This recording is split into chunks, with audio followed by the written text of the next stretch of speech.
ఈ పాఠ్య భాగం నుంచి మనం ఏం నేర్చుకోవాలి? చాలా మంది ఈ యొక్క సమయం అనుకుంటూ ఉంటారు, ఈ సంవత్సరం మాకేం కలిసి రాలేదండి, అన్ని బాధలే, అన్ని వేదనలే, అంతా కన్నీరే, అన్ని బాధలేని మనం ఏం చేస్తాం చెప్పండి, ఆలోచన కలిగి ఉంటాం. కొన్నిసార్లు అనిపిస్తూ ఉంటుంది, ఈ సంవత్సరం ఎందుకు ఇలాగయ్యింది, నూతన సంవత్సరంలో నేను ఏం పొందుకోగలను, నూతన అనుభవాన్ని నేను పొందుకోగలనన్న ప్రశ్న మళ్ళీ ఏం చేస్తూ ఉంటుంది చెప్పండి, వేధిస్తూ ఉంటుంది. కానీ ఒక విషయం మాత్రం మనం ఎప్పుడు మర్చిపోకూడదండి. 4వ అధ్యాయమే ఈ యొక్క సమయం 13 వచనములు, 4వ అధ్యాయము మనం 13 వచనాలు స్పష్టంగా మనం గమనించినట్లయితే అపోస్తలుడైన పౌలు గారు తనకున్న అనుభవాల నుంచి కొన్ని మాటలు మాట్లాడుతున్నారు. ఏమని మాట్లాడు, నన్ను బలపరిచిన వాణి అంటే. ఇక్కడ చూడండి, మీ అందరూ తెలుసు, నాకు తెలుసు, వెనకాల దాన్ని మళ్ళీ చెప్పడం వస్తుంది. ఈ పాఠ్యభాగం మనం గమనిద్దాం, ఎందుకంటే ఇది అందరికీ సుప్రసిద్ధమైన పాఠ్యభాగం. నన్ను బలపరిచిన వాణి అంటే అసలు మళ్ళీ అదే చెప్తున్నారు, మళ్ళీ చెప్పేస్తున్నారు, కంగారు పడకండి, మీకు వచ్చా నేను చెప్తున్నాను కదా. నన్ను బలపరిచిన వాణి అంటే ఎందుకు అంటున్నాడు, ఆ మాట ఎందుకు ఉపయోగించాడు చూడండి. ఒక పదజాలం ఎవరైనా మాట్లాడారంటే వారు ఒక ఉద్దేశం కలిగి మాట్లాడతారు, ఊరికనే మాట్లాడరు. ఈ యొక్క అపోస్తలుడైన పౌలు గారు సాధారణమైన వ్యక్తి ఏం కాదు, ఆయన పరిచయుడు, ఎంతో జ్ఞానాన్ని సంపాదించుకున్నాడు వాక్యాల పట్ల. ఊరిని ఏ మాట ఉపయోగించాడు. కొంతమంది మాట్లాడతారు, ఒక పిచ్చి వాళ్ళు మనం తీసుకున్నాం అనుకోండి, అది ఏం మాట్లాడతాడో తెలియదు, ఏది పెడతాడు వాళ్ళు ఏం చేయొచ్చు, మాట్లాడవచ్చు. ఒకరోజు అలా కూర్చుంటే ఒక అతను ఏటీఎం దగ్గర కూర్చున్నాడు, 100, 200, 300 అంటున్నాడు. ఎవరితో మాట్లాడుతుందో తెలియట్లే, ఎదురుకుండా ఎవరు లేడు, ఆయన ఎదురుతో మాట్లాడుతున్నాడు. ఎందుకంటే పిచ్చోడు ఏం మాట్లాడుతాడో తెలియదు. కానీ ఆ జ్ఞానము, దేవుని జ్ఞానము కలిగిన పౌలు గారు చెప్తున్నాడు, నన్ను బలపరిచిన వాణి అని అంటున్నాడు. ఎందుకు అసలు ఏం తక్కువైంది, అతను ఎందుకు బలపడ్డాడు? ఒకవేళ చూడండి, ఇప్పుడు ఒకరు బలపడ్డారంటే ముందు ఏమై ఉన్నారు, వాళ్ళు బలహీనుడై ఉన్నాడు. బలహీనుడై ఉన్నాడు కనుక బలపడ్డాడని చెప్తున్నాడు. అసలు ఎలా బలపడ్డాడు, దేవుడు ఎలా బలపరిచాడు, అసలు ఈ యొక్క పాఠ్యభాగం అంతా ఎందుకు ఫిలిప్పీలకు రాస్తున్నాడు, దీని నుంచి మనం అర్థం చేసుకోవాలి అన్న మాటలు మనం గమనించినట్లయితే ఇక్కడ కొన్ని విషయాలు మనం చూడొచ్చు. చూడండి, ఈరోజు మన జీవితాల్లో కూడా ఈ ప్రశ్నలు చాలా వేధిస్తూ ఉంటాయి. కొన్నిసార్లు ఈ సంవత్సరం కరువు పరిస్థితులు ఉండొచ్చు, అంటే అప్పుడు చెప్పుకుంటాం, కొన్ని చెప్పుకోలేని బాధలు అనుకుంటాయి, అంతే కదా, ఎవరైనా అంతే. కొన్ని చెప్పుకునే బాధలు ఉంటాయి, కొన్ని చెప్పుకోలేని బాధలు, ఎవరికి చెప్పుకోలేక లోన ఏమైపోతూ ఉంటుంది చెప్పండి, దుఃఖపడుతూ ఉంటాం. ఒకవేళ ఈ పరిస్థితులు నిన్ను ఇబ్బంది పరుస్తూ ఈ నూతన సంవత్సరానికి ఏంటి, ఇప్పుడు ఎందుకు వచ్చావు, దేవుడి కృతజ్ఞతాస్తుతులు చెల్లించడానికి మనం వచ్చాం. అయితే ఒక విషయం మనం మర్చిపోతాం, ఈ సంవత్సరం మనల్ని దేవుడు బలపరిచాడు, అది మర్చిపోతా. నూతన సంవత్సరం కూడా ఎన్ని బాధలు ఉన్నా, ఎన్ని వేదనలు ఉన్నా, ఎన్ని కష్టాలు ఉన్నా మళ్ళీ గొప్ప బలాన్ని మనం ఏం చేయబోతున్నాం, చూడబోతున్నాం. ఇది ఎలా సాధ్యం? ఇదే ఈ యొక్క పాఠ్యభాగంలో మనం గమనించగలం. 4వ వచనం నుంచి 13 వచనములు ఈ పాఠ్యభాగాన్ని మనం పరిశీలన చేస్తే మనకు అర్థమవుతుంది. అందుకే అక్కడ ఒక మాట 11వ వచనం నుంచి మనం చూస్తే, అంటే కొదువు అంటే నాకేదో తక్కువైందని మీకు ఇలా చెప్పట్లే, చెప్పిల్లు అక్కడ ఒక మాట, నేను ఈ మాటలో నాకేదో తక్కువైందని నేను మీకు చెప్పట్లే, దేవుడు నాకు సమృద్ధినిచ్చాడు.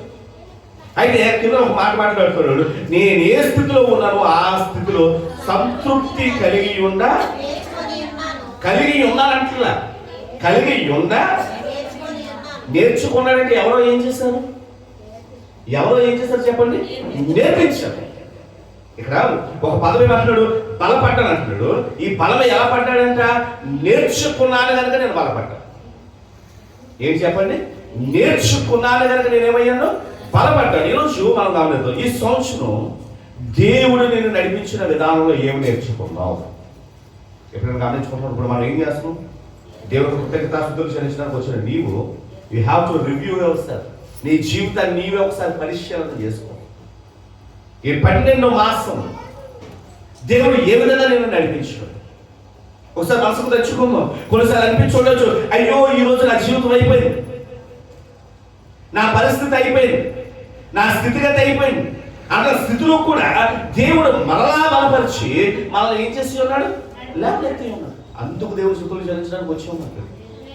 దేవానికి వందనాలయ్యా, నా కన్నీరు ఎవరు చూడలేదు, నా దుఃఖాన్ని ఎవరు చూడలేదు, నా బాధను ఎవరు చూడలేదు. నన్ను చూసిన దేవా నన్ను లేవనెత్తినందుకు నీకు వాళ్ళు. బైబిల్లో కొందరు మనం చూస్తాం, వాళ్ళు బాధపడ్డారు, ఎంతో వేదన పడ్డారు, పారిపోయారు పరిస్థితుల నుంచి, తప్పించుకుందాం అనుకున్నారు, చేత కాల. కానీ దేవుడే వారిని ఏం చేశాడు చెప్పండి? బలపరిచాడు. మొట్టమొదటి ఈ సంవత్సరం బలపరిచిన దేవుడు, నేను చెప్తున్నాను, మరలా నూతన సంవత్సరంలో ఏమవుతుంది చూడండి, అంతకన్నా గొప్ప బలాన్ని మనం ఏం చూడబోతున్నాం? చూడబోతున్నాం. సంవత్సరం మారితే ఏం మారదండి? ఏమైనా మారిపోద్దా? చెప్పండి, ఏమైనా మారిపోద్దా? రాత్రి అర్ధరాత్రి 31 నైట్ అర్ధరాత్రి అవగానే 12 గంటల అవగానే ఇంట్లో ఏమైనా మారిపోతాయా? బట్టలు ఏ ఉతికేసుకుంటాయి, అంట్లో ఏ తోమేసుకుంటాయి, ఇంటి పనులు ఏ చేసేసుకుంటాయి? నువ్వే చేసుకున్నావు, వేసి తిట్టుకున్నావు, ఏడ్చుకున్నావు, బాధపడవు, చిచ్చి బ్రతికేంటి అనుకున్నా, నేను మళ్ళీ పని నువ్వే చేసుకుంటావు. ఏమైనా మారుతుందా? మరి ఏం మారుతుంది? ఏం మారుతుంది? ఏమీ మారుతుంది. కానీ దేవుని మాటలు నూతనపరుచుకుని మన దాని యందు బలము నొందుట ద్వారా ప్రతి బాధలో, ప్రతి కష్టంలో, ప్రతి వేదనలో దేవుని యొక్క గొప్ప కార్యాలు మనం ఏం చేయగలమో చూడగలం. అది కాక నేర్చుకొని ఉన్నాము. ఏమంటున్నాడండి? చెప్పండి, ఏమంటున్నాడు? నేర్చుకొని ఉన్నాడంట. ఈరోజు మనం అర్థం, ఈ సంవత్సరం నువ్వేం నేర్చుకో. ఈరోజు మనం ప్రశ్న వేసుకోవాలి, ఈ సంవత్సరం మనం ఏం నేర్చుకోవాలి. చాలాసార్లు కొన్ని నేర్చుకోం, సరిపెట్టేసుకుంటాం, ఓకే ఇక చాలు. కాదు, దేవుళ్ళలో ఎంత నేర్చుకుంటాం అంతగా మనం ఏమవుతామంటే, చెప్పండి, అంతగా మనం ఏమవుతాం? పేతురు గారు తన అనుభవాల నుంచి రాసుకుంటూ వచ్చారు కొన్ని మాటలు, చాలా స్పష్టంగా ఉంటాయన్నమాట. ఎంతగా అంటే దీనికి మనం వెళ్ళే ముందు ఒకసారి పేతురు గారు చెప్పిన మాటలు ఒకసారి గమనించవచ్చు. చూద్దాం. పేతురు రాసిన 2వ పత్రిక 1వ అధ్యాయం. ఎంత ముచ్చటగా ఉంటాయంటే మాటలు. ఆయన ఎంతో అనుభవంతో, ఎందుకంటే యేసుప్రభువు వారితో పక్క నుండి ఆయనలో ఎన్నో అనుభవాలు చూసి, తర్వాత పరిశుద్ధాత్మ దేవుడి చేత బలముగా వాడబడి ఎన్నో కార్యాలు చూసిన పేతురు తన 2వ పత్రికలో రాస్తూ అంటున్నాడు, 2వ వచనం, తన మహిమను బట్టి గుణాతిశయమును బట్టి మన పిలిచిన వారిని గూర్చిన ఏ జ్ఞానం ఉండాలంటే, అది ఉట్టి జ్ఞానం కాదు. ఏ జ్ఞానం అంటే? అనుభవ జ్ఞానం అంటే ఏం చెప్పండి? అనుభవ జ్ఞానం అంటే ఆ పదం ఉంది, అనుభవించి తెలుసుకోవడం. మరి ఈ సంవత్సరం ఏ జ్ఞానం సంపాదించుకున్న దేవుళ్ళు అంటాడు, మనకు అనుభవ జ్ఞానం ఉండాలి. అనుభవ జ్ఞానం మూలంగా ఆయన దైవశక్తికి, జీవముకునప్పుడు భక్తికి కావలసిన వాటన్నిటినీ ఏం దయచేస్తున్నాడంటే, ఈ జ్ఞానం ఉంటేనే అవి మనం పొందుకుంటాం. ఏంటి చెప్పండి? దైవభక్తికి, జీవముకునప్పుడు భక్తికి. అందరూ ఈరోజు చాలా మంది ప్రశ్న ఏంటి, 2025 సంవత్సరం నేను ఎలా బ్రతుకుతాను? ఇక్కడ జవాబు ఉంది, జీవమునకు ఎలా బ్రతుకుతాను అంటే, మొదట నువ్వు ఏమి సంపాదించుకోవాలంటే అనుభవ జ్ఞానము. మనం ఏ జ్ఞానం కావాలి? ఈరోజు చెప్పండి, ఈరోజు ఒకసారి నువ్వు ఒకసారి మనసులో తెచ్చుకో. ఈ 2024వ సంవత్సరం ఏ సంఘటనలో దేవుని గురించి నీవు బాధపడ్డావు? ఈరోజు వచ్చింది. అందుకే మనం జ్ఞాపకం చేసుకుని దేవుని మనం ఏం చేయడం వచ్చు? దేవుని ఏం చేయడం వచ్చు? స్తుతించడానికి, ఇంకా దేవుని కృతజ్ఞతాస్తుతి తెలియపరచడానికి, ఆయనకు వందనాలు తెలియపరచడానికి, ఆయనను కనపరచడానికి. అయ్యా, ఈ రోజు నేను ఈ యొక్క సంవత్సరాన్ని ముగించుకుంటున్నానంటే నీవు చేసిన కృపయే కానీ నా జ్ఞానము, నా బలము, నా శక్తి, నా యొక్క యుక్తి ఏదియో కాదని మరలా మనం జ్ఞాపకం చేసుకుని ఆ యొక్క నూతన సంవత్సరంలో మరొక నూతన బలాన్ని చూడడానికి మనం ఏమవుతున్నాం అంటే సిద్ధపడుతున్నాం. అదే ఈ గురి. మరి ఈరోజు మనం ఆలోచన చేయాలి, ఏ జ్ఞానాన్ని నువ్వు సంపాదించుకో. చాలా మంది ఈ జ్ఞానాన్ని సంపాదించుకున్న లేక ఏమైపోతున్నారంటే బలహీనలు అయిపోతున్నారు. దేవుడు బలపరచడం అంటాడు ప్రతిసారి జ్ఞాపకం. మనం అనుకుంటాం, ఇదేంటి దేవుడు నన్ను ఇక్కడ దాకా తీసుకొచ్చి నన్ను వదిలేశాడా అన్న ప్రశ్నలు మనకు అనిపిస్తూ ఉంటాయి. చూడండి, మన జీవితంలో ఏది జరిగినా ఏ కారణం లేకుండా ఏమవుతుంది చెప్పండి? ఏ కారణం లేకుండా ఏది ఏమవుతుంది? ఏది జరగదు. కొన్ని కావాలని తెచ్చుకున్నామంటే దాన్ని ఎవరు మార్చలేడు. కొంతమంది కొన్ని కావాలని తెచ్చుకుంటారు. అవి దేవుడు పెట్టే కదా, కావాలని కోరు తెచ్చుకుని అవి వేరు. కానీ నువ్వు దేవుల్లో ఉంటున్నా కూడా కొన్ని సంఘటనలు జీవితంలో జరుగుతున్నాయి అంటే there is a reason behind everything. నిజమే, దాని వెనక ఒక కారణం ఉంది. దైవ కారణం ఏంటి? దేవుడి పట్ల మన పట్ల ఉన్న ఉద్దేశాలు ఒకసారి జ్ఞాపకం చేసుకోండి. ఈ 2024 సంవత్సరంలో దేవుడు నాకు ఏమి తెలియజేశాడు? ఈరోజు అది నువ్వు జ్ఞాపకం చేసుకుంటే నూతన సంవత్సరం నువ్వు బలపడతావు. నూతన సంవత్సరం ఎన్ని జరిగినా దానికి మించి దేవుడి యొక్క గొప్ప కార్యాలను నువ్వు ఏం చేయబోతున్నావు? చూడబోతున్నావు. అయితే ఈరోజు మనం జ్ఞాపకం చేస్తాం. ఇదే మాట ఎవరు మాట్లాడుతున్నారు తెలుసా? ఇజ్రాయేల్కి ఒక వ్యక్తి చెప్తున్నాడు. ఇజ్రాయేల్ నడిపించిన వ్యక్తి ఎవరు? ఇజ్రాయేల్ నడిపించింది ఎవరు? అరణ్యంలో మోషే. మనందరూ తెలుసు. దేవుడు చెప్పాడు, మోషే నువ్వు ఈ యొక్క ప్రదేశానికి రావడానికి వీలు లేదు, ఈ నది నువ్వు దాటి ఏం చేయకూడదు, రాకూడదని దేవుడు ఆజ్ఞాపించాడు. ఎందుకంటే మోషే అక్కడ చేసిన ఆ తప్పిదం. ఎందుకంటే దేవుడు కూడా తెలుసు మోషే ఏమైపోయాడు, బలహీనుడు అయిపోయాడు. ఎందుకంటే అప్పటికి వయసు ఏమైపోయింది, ఇంకా చాలు మోషే, నువ్వు ఇప్పుడు దాకా కష్టపడతావు, ఇంకా నువ్వు విశ్రాంతి తీసుకోవాల్సిన సమయం అని చెప్పేసి మోషే ఉండిపోమన్నప్పుడు మోషే ఒక గ్రంథం రాశాడు. ఆ గ్రంథం ఏంటి? మోషే రాసిన గ్రంథం ఏంటి? దాని పేరు కూడా అదే, ద్వితీయోపదేశ కాండము అంటారంటే రెండోసారి ఉపదేశించాడు. వాళ్ళకి మళ్ళీ చెప్తున్నాడు, అన్ని జరిగిన విషయాలు జ్ఞాపకం చేస్తాడు. ఈరోజు మనం అదే చేస్తాం. ఒక్కసారి మనం జీవితంలో జరిగిన మళ్ళీ ఒకసారి మనం ఏం చేసుకుందాం, జ్ఞాపకం చేసుకోండి. ఎందుకో తెలుసా? దేవుడు నీకు ఎలా తోడైనాడో నీకు అర్థమవుతుంది. అది నీకు అర్థమైతే నూతన సంవత్సరంలో కూడా దేవుని యొక్క గొప్ప నడిపింపు నీ జీవితంలో కల్లాలని నువ్వు ఏం చేయబోతున్నావు చూడదు. ఇక్కడ పేపర్ అంటున్నమాట, ఆయన అనుభవ జ్ఞానాన్ని మనం జ్ఞాపకం చేసుకోవాలి. అది మీకు అర్థం అవ్వాలి. ఆ ద్వితీయోపదేశ కాండంలో 8వ అధ్యాయం మనం వస్తూ ఉంటే ఒకసారి తెలుద్దామా? ద్వితీయోపదేశ కాండం 8వ అధ్యాయం 8వ అధ్యాయం మొదటి వచనం నుంచి మనం చదివితే, మీరు బ్రతికి అభివృద్ధి నుండి యెహోవా మీ పితరులతో ప్రమాణం చేసిన దేశం నాకు పోయి దాన్ని స్వాధీనపరచుకున్నట్లు నేను మీకు ఆజ్ఞాపించిన ఆజ్ఞలన్నింటినీ అనుసరించి నడుచుకునవలెను అని మోషే మాట్లాడుతూ ఆ కింద అంటున్నాడు. మరియు నేను చదువుతాను ఒకసారి, మీరు అందరూ లోడా చదివే కన్నా ఒకరు చదివితే బాగుంటుంది, అది నేనే చదువుతాను జాగ్రత్తలు. మరియు నీవు ఆయన ఆజ్ఞలు గైకొందువో లేదో నేను శోధించి నీ హృదయంలో ఉన్నది తెలుసుకునేటకు నేను అణచు నిమిత్తము అరణ్యంలో ఈ 40 సంవత్సరాలు. 40 సంవత్సరాలు ఏం జరిగింది అసలు? ఎందుకు 40 సంవత్సరాలు తిరిగారు? ఎక్కడ తిరిగారు? కాదేశ్ వారంగా చుట్టూ తిరుగుతూ ఉన్నారు, రౌండ్ సర్కిల్. 40 సంవత్సరాలు గుండ్రంగా తిరిగారు మాట. సేనాయ పర్వతం దగ్గర నుంచి గుండ్రంగా కాదేశ్ అరణ్యం అంతా గుండ్రంగా తిరుగుతున్నారు. మన మ్యాప్ చూస్తే మనకు అర్థమవుతుంది. అక్కడే తిరిగారు 40 సంవత్సరాలు. ఏం చేశారు అంటే ఆవిడ తెలియదు. ఎందుకు? ఎప్పుడైతే ఆ యొక్క దేవుడు ఇస్తానన్న దేశాన్ని వేగు చూడమని పంపిస్తే ఆ వేగు చూసి వచ్చి ఏం చేశారు? చక్క సమాచారం చెప్తారు. అప్పుడే దేవుడు ఏం చేశాడు? వాళ్ళని 40 సంవత్సరాలు తిప్పించాడు. అయితే ఆ మాటలు రాకుండా 40 సంవత్సరాలు దేవుడు ఏం చేశాడంటే మిమ్మల్ని అణచు నిమిత్తము అరణ్యంలో ఈ 40 సంవత్సరాలు నీ దేవుడని యెహోవా నిన్ను నడిపించిన మార్గం అంతటిని జ్ఞాపకము చేసుకోను. ఈరోజు ఒక దైవజనుడు నీకు చెప్తుంది, 2024 సంవత్సరం దేవుడు చేసింది నువ్వు జ్ఞాపకం చేసుకో. ఎందుకు ఈరోజు జ్ఞాపకం చేసుకో? చాలా మంది దాటేసిన మళ్ళీ ఏం చేయరు? ముగ్గేస్తారు. చాలా చక్కగా ఏమైనా వేస్తారు, బాయ్ బాయ్ బాయ్ బాయ్ అందరూ వేసిన ఆడపిల్లలు వేస్తారు. Main boy boy 24 welcome 25. కానీ బైబిల్ ఏమంటుంది తెలుసా? ఆ బాయ్ బాయ్ చెప్పడం కదా, దాన్ని జ్ఞాపకం చేసుకోవాలి. అది జ్ఞాపకం చేసుకుంటే ఆ వెల్కమ్ అయ్యేది ఆశీర్వాదం. ఈరోజు జ్ఞాపకం చేసుకోవాలి. కింద చదువుతుంటే అంటున్నాడు, చదువు 3వ వచనం, ఆహారం వల్లే కాక యెహోవా సెలవిచ్చిన. చాలా జాగ్రత్త జ్ఞాపకం చేసుకోవాలి. అనిచ్చింది ఎవరంటే దేవుడే.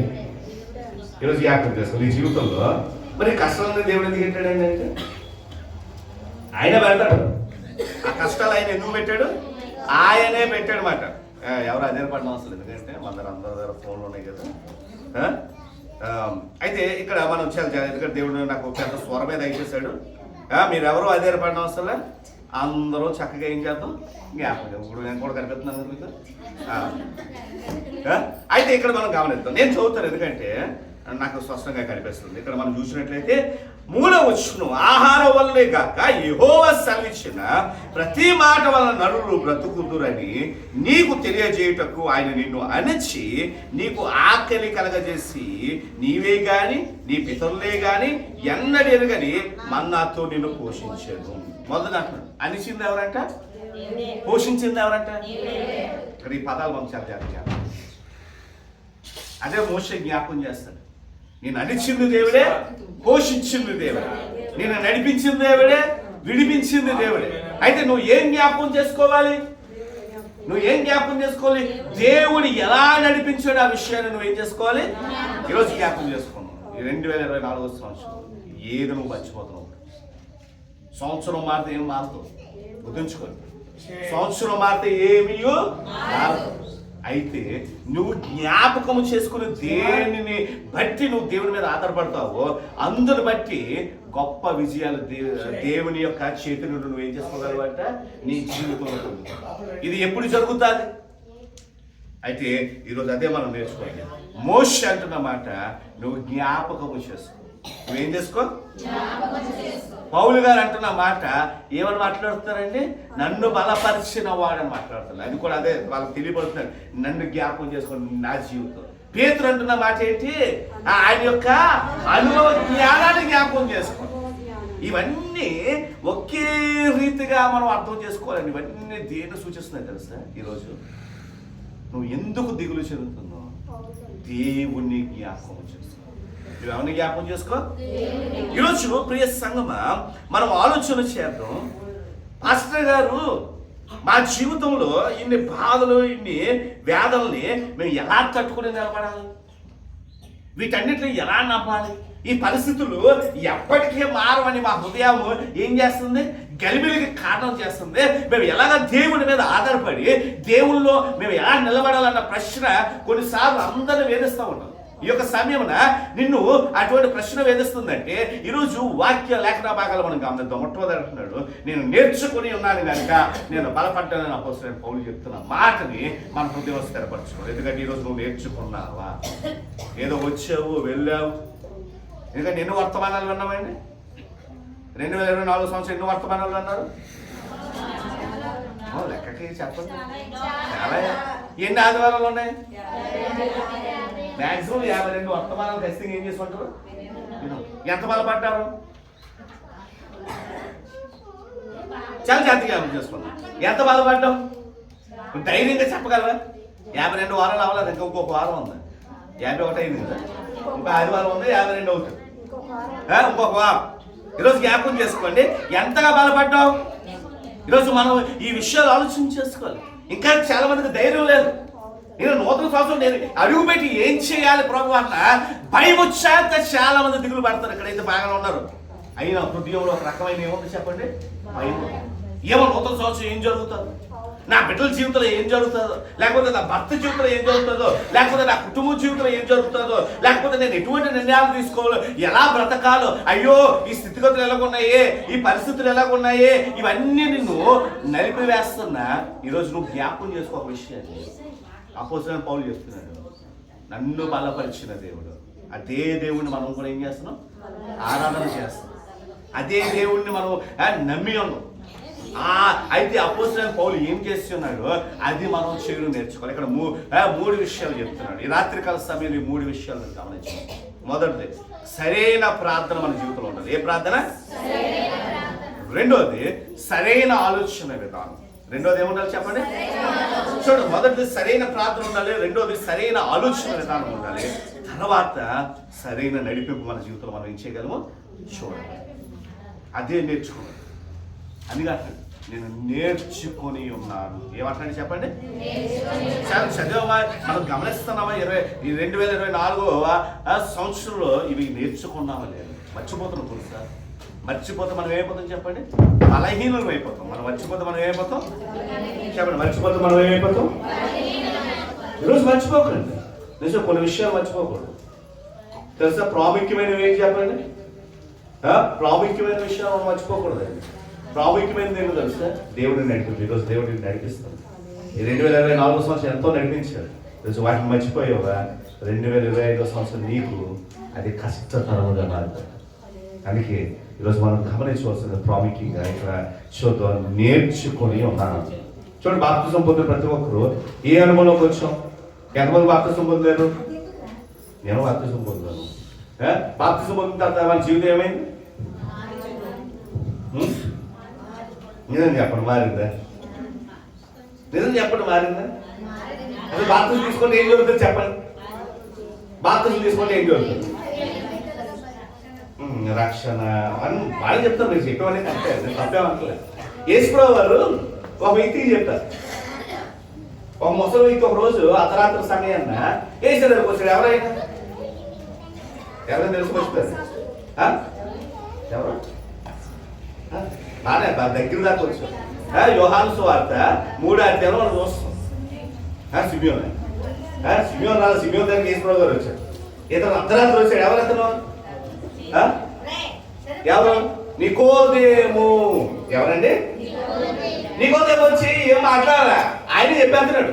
ఒకడు నీటి మూలముగాను ఆత్మ మూలముగానట్టు బాప్తిజం గురించి మాట్లాడుతూ ఆయనకు ఒక విషయం చెప్తున్నాడు ఆయన నికోదేముకి. ఇక్కడ ఇది చాలా ప్రత్యేకం. ఎందుకంటే నిజంగా రక్షింపబడిన ప్రతి ఒక్కరూ ఈ అనుభవం. ఇప్పుడు దానికి చూడండి, అక్కడ మనం చూసినట్లయితే 3వ వచనం చూద్దామా?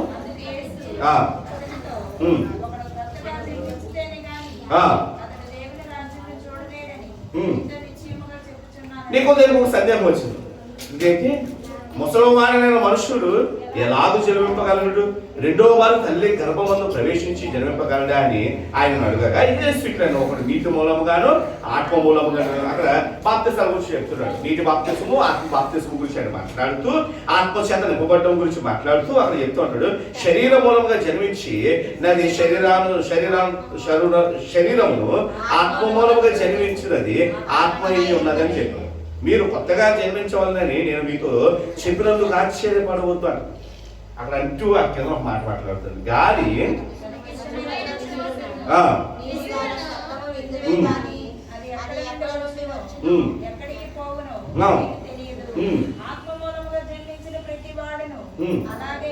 చూడు, అర్థం కాదు. మొదటిది యేసుక్రీస్తుని నమ్ముకున్న మన జీవితం ఏం కాదు. మీకు బాగా అర్థం అవ్వాలంటే ఇక్కడ స్త్రీలు ఎక్కువ ఉన్నారు కదా, స్త్రీలకు బాగా అర్థం అవుతుంది మాట చెప్తే. పెళ్ళైన కొత్తలో మీ జీవితం ఎలా ఉందంటే కొత్తగా ఉంది, అర్థం కాదు. ఇంకా పెళ్ళి అవ్వలేదు కదా, అందుకే కొత్తగా ఉంటుంది. పెళ్ళైన తర్వాత తెలుస్తుంది. మొదటి రోజు ఏం అర్థం కాదు. ఎందుకంటే అప్పుడు దాకా ఎలా బ్రతికింది? ఇంట్లో తనకు నచ్చినట్టు కాలు పైకి కట్టుకుని నచ్చినట్లు పడుకోవడం, నచ్చినట్లు లేవడం. అక్కడికి వెళ్ళిన తర్వాత అత్తారింటికి వెళ్ళగానే ఏం అర్థం కాదు. అక్కడ పరిస్థితులు వేరు, తల్లిదండ్రుల దగ్గర ఉన్న పరిస్థితులు వేరు.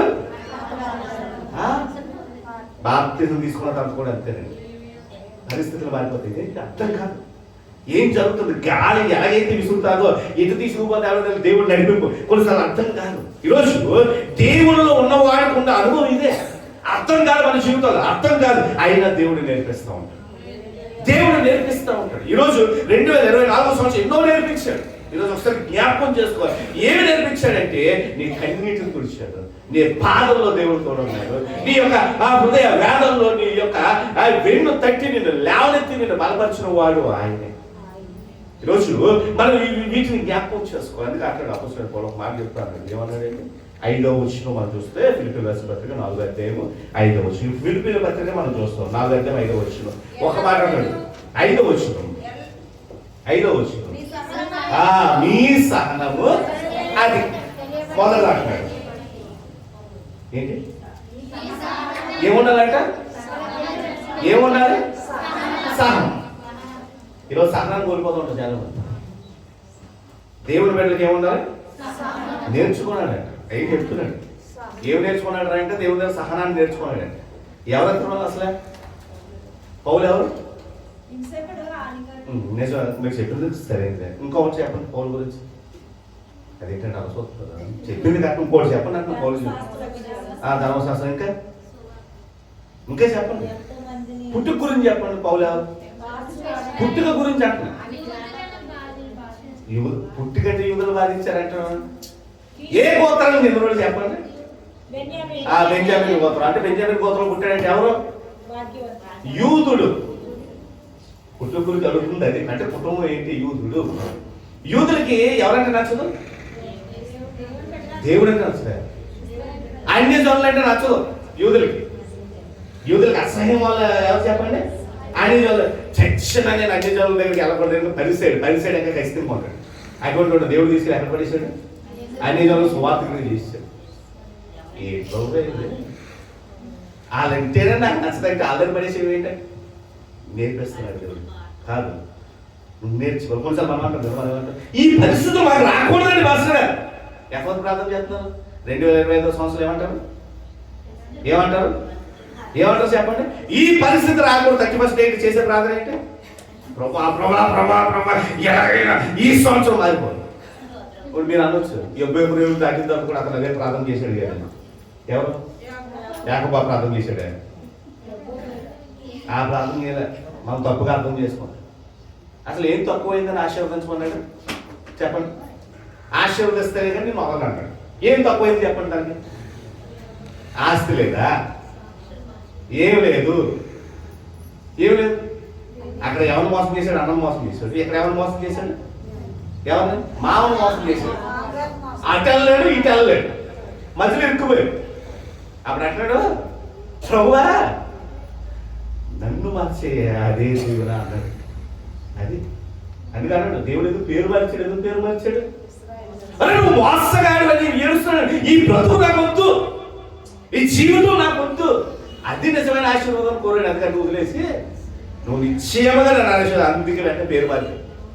మనం ఏం ప్రార్థన చేస్తాం? పరిస్థితులు మార్చు కాదు. నువ్వు మారితే ఏ పరిస్థితి అయినా నిలబడిపోయే స్థితిలో దేవుడు ఉంచేస్తాడు. పరిస్థితులు కాదండి, మానవలసిన పరిస్థితులు కాదు. మనం బలపడాలి. బలపడితే ఏ పరిస్థితులైనా నువ్వు ఏం చేసుకుంటావు? ఎదుర్కొంటావు. అన్ని అనుభవాలు అందరూ రావాల్సిందే. అవునన్నా కాదన్నా దేవుడు ప్రతి ఒక్కరిని ఏ అనుభవాల్లో తీసుకెళ్తాడంటే అదే అక్కడ అపోస్తలుల పౌలు. అన్ని అనుభవాల్లో దేవుడు ఏం చేశాడు? నన్ను ఏం చేశాడు? నడిపించాడు. 12వ వచనం చదువుతాం. 12, 13, 12వ వచనం.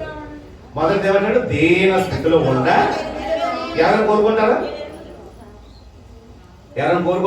చెప్పండి. ప్రభు నాకు దేన స్థితి ఇవ్వమంటారా? చెప్పండి. అడుగుతారు ఎవరైనా? చాలా మంది ఆడపిల్లలు ఉన్నారు కదా, ఈ మధ్యకాలంలో పెళ్ళిళ్ళు అవ్వాలంటే ఈ మధ్యకాలంలో లిస్ట్ చెప్తున్నారు వాళ్ళు. నిజమే. ఆడపిల్లలు అంటే నాకు పెళ్లి సంబంధాల కోసం మమ్మీ మ్యాట్రిమోనీ తీసిందన్నమాట. మ్యాట్రిమోనీ ఓపెన్ చేసి దాంట్లో ఉంది తెలుసా, నెలకి 1 లక్ష రూపాయలు సంపాదించాలి, లేకపోతే 2 లక్షలు సంపాదించాలి. ఇంకా చాలా ఇచ్చారు. ఏంటిది ఈ లిస్ట్ ఏంటి అంటే ఈ మధ్యకాలం ఇప్పుడు చాలా మంది ఆడపిల్లలు మాకు ఏ స్థితి ఉండకూడదు. చాలా మంది తల్లులు కూడా వాళ్ళ యవన కాలంలో ఏం కోరుకున్నారమ్మా? కానీ దేవుడు ఏ స్థితిలో నడిపించాడు? మనం అడుగుతా ఇక్కడ ఎవరికంటే అపోజిట్ పౌలు గారు కూడా తప్పలా దేన స్థితిలో ఉన్న ఎరుగుదును. రెండోది సంపన్న స్థితిలో ఉన్నది ఎరుగుదును. ప్రతి విషయంలోనూ అన్ని కార్యముల్లోనూ కడుపు నిండుటయు ఆకలి కొనుటయు సమృద్ధి కలిగి ఉండుటయు లేమిలో ఉండుటయు. ఏమంటాడు అంటే ఎవరు నేర్పించారు? మనం పరిస్థితులు మారిపోయి ప్రార్థన చేయాలి. ఏ పరిస్థితులను తట్టుకునే జీవితాన్ని నాకేం చేయడు దేవా దయచేయండి. ఇది ఎందుకంటే 2024వ సంవత్సరం జరిగింది ఏంటో తెలుసు. ఈ అనుభవాలు చెంది నేర్పించాడు. ఈ అనుభవాలు ఏంటో తెలుసా? అవి ఇవే తట్టుకుంది. అయ్యంత మాత్రం ఇవే తట్టుకుంది. అయ్యంత మాత్రం చూడు. కొరింథీయులకు రాసిన 2వ పత్రిక 4వ అధ్యాయంలో మనం చూస్తాం.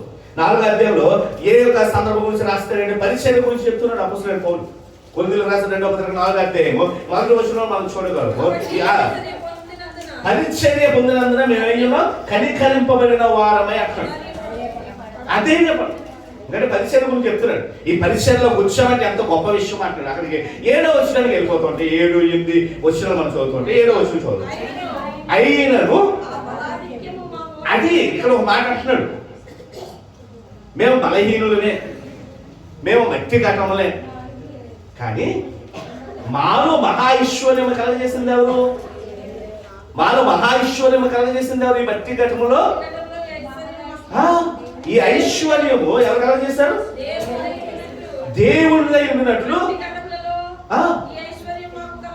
అది ఈ మట్టి గడపలో ఏం కలదంట? ఏంటి ఐశ్వర్యం? నేను బలవంతుడు చేస్తున్నాడు. మనం ఏమైనా ప్రార్థన చేద్దాం, ప్రభువా పరిస్థితులు మార్చే, పరిస్థితులు అన్ని అనుభవాలు దేవుడు తీసుకెళ్తాడు. ఏ అనుభవం మనం చూడకుండా మన జీవితం ఏమవుతుంది జరగదు. ఈ లోకం కూడా ఏమనుకుంటున్నాడు? హైందవులు మనం తీసుకున్నాం అనుకోండి, ధన లాభం, వస్తు లాభం, ఆ లాభం ఈ లాభం కొలు తెలుస్తుంది. ఉదయం కలు తెలిసినప్పుడు ఏమనుకుంటాడు? లెక్క వేసుకుంటాడు. ధన లాభం, వస్తు లాభం అని లెక్క వేసుకుని ఎవరి మొహం చూడాలని చూస్తామంట. అందుకే వాళ్ళు లైట్ ఆన్ చేయకుండా ఏం చేస్తారు చెప్పండి? దేవుడు మొహం చూసే చీకటి పోయిన దేవుడు చూసేస్తే నాకు కలిసి వచ్చేది అనుకోండి.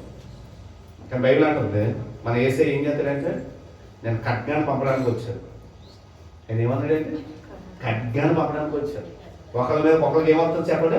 శ్రమలు అవుతుంది. ఏంటంటే ప్రభు నేను నమ్ముకుంటే శ్రమలు ఎందుకు అయ్యాయంటే ఈ లోక అనుభవాలు దేవుడు నేర్పిస్తాడు. అన్ని అనుభవాలు ఉండాలి.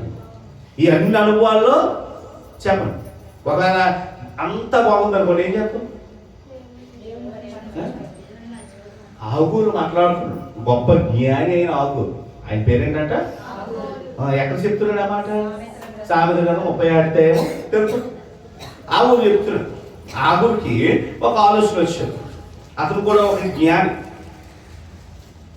36 మనం చూస్తూ ఉంటే దేవుడికి అనగా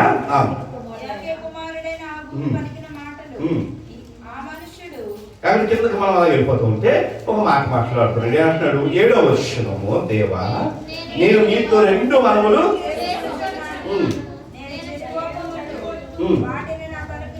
చూడు, 2 మనములు, 2 కోరికలు ఎక్కున్నాడు. ప్రభువా 2 కోరికలు నా జీవితంలో జరిగించు అంటాడు. ఒకటి ఏమంటున్నాడంట?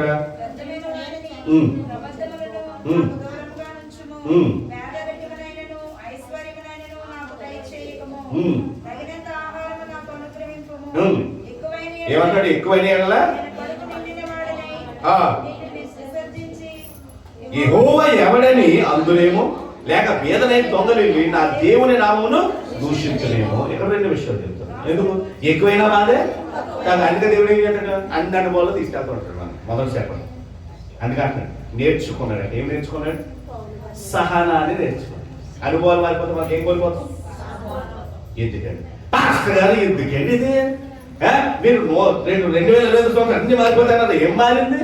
ఏం మారు? నేను మళ్ళీ చెప్తున్నా, అన్ని అనుభవాలు పొందుకోవాల్సిందే.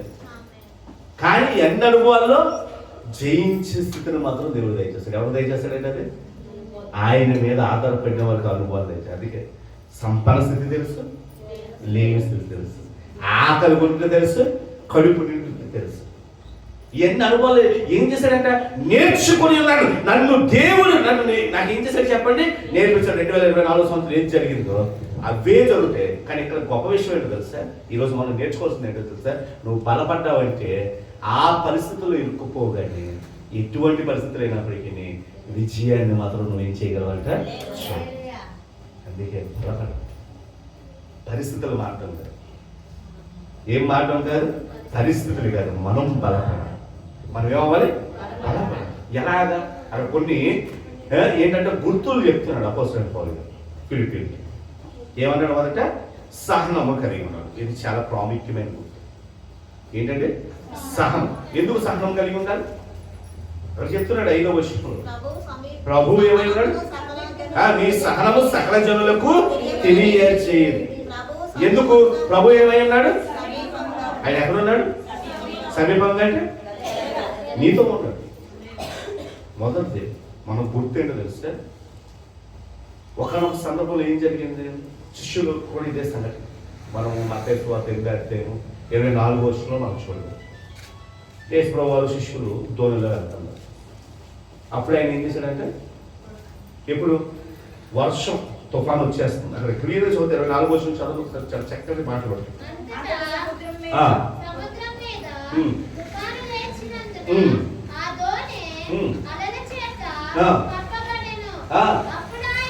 ఎప్పుడు ఆయన నిద్రించున్నాడు? ఇప్పుడు అలల చేత ఏమవుతుంది? అలల చేత అక్కడ రాయబడింది చూద్దాం. అలల చేత అదేమవుతుంది?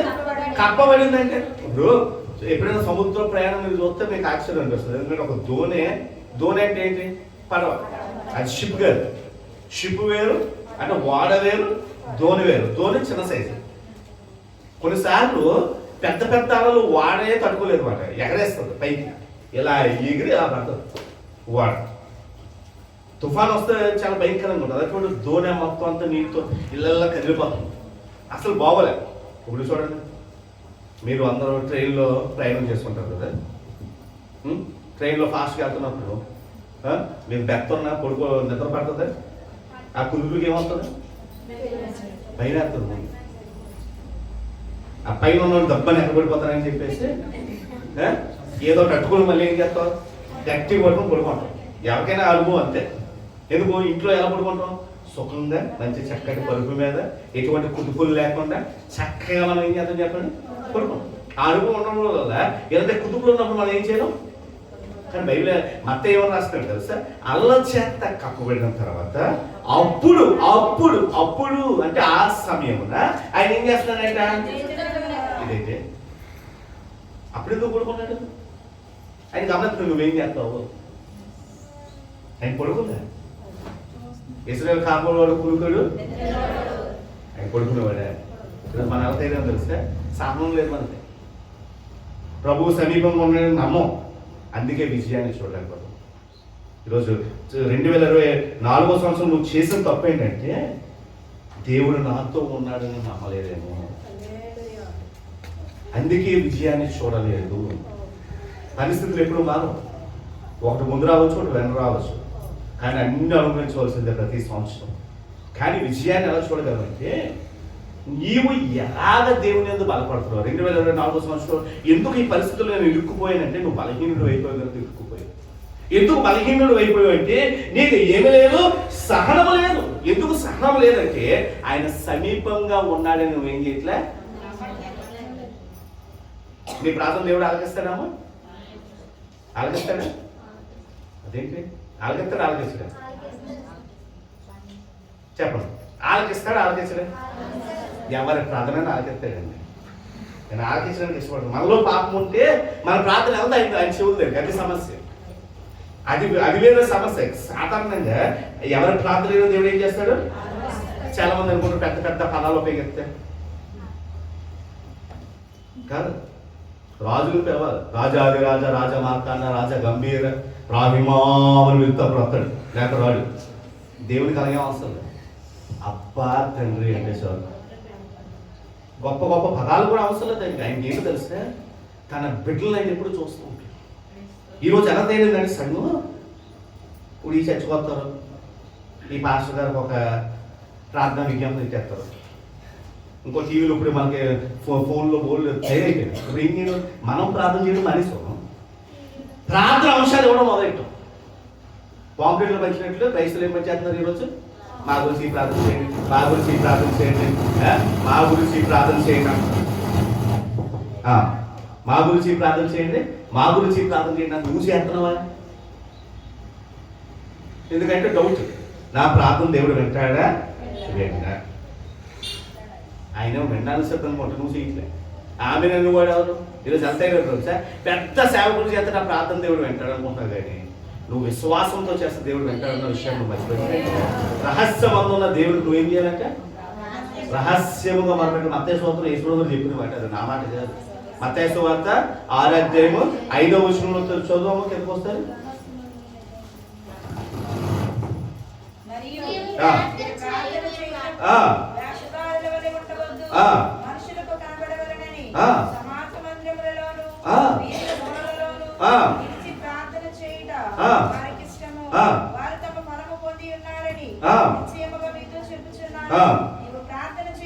నీవు ప్రార్థన చేయనప్పుడు నీ గదిలోనికి వెళ్ళి తలుపు వేసి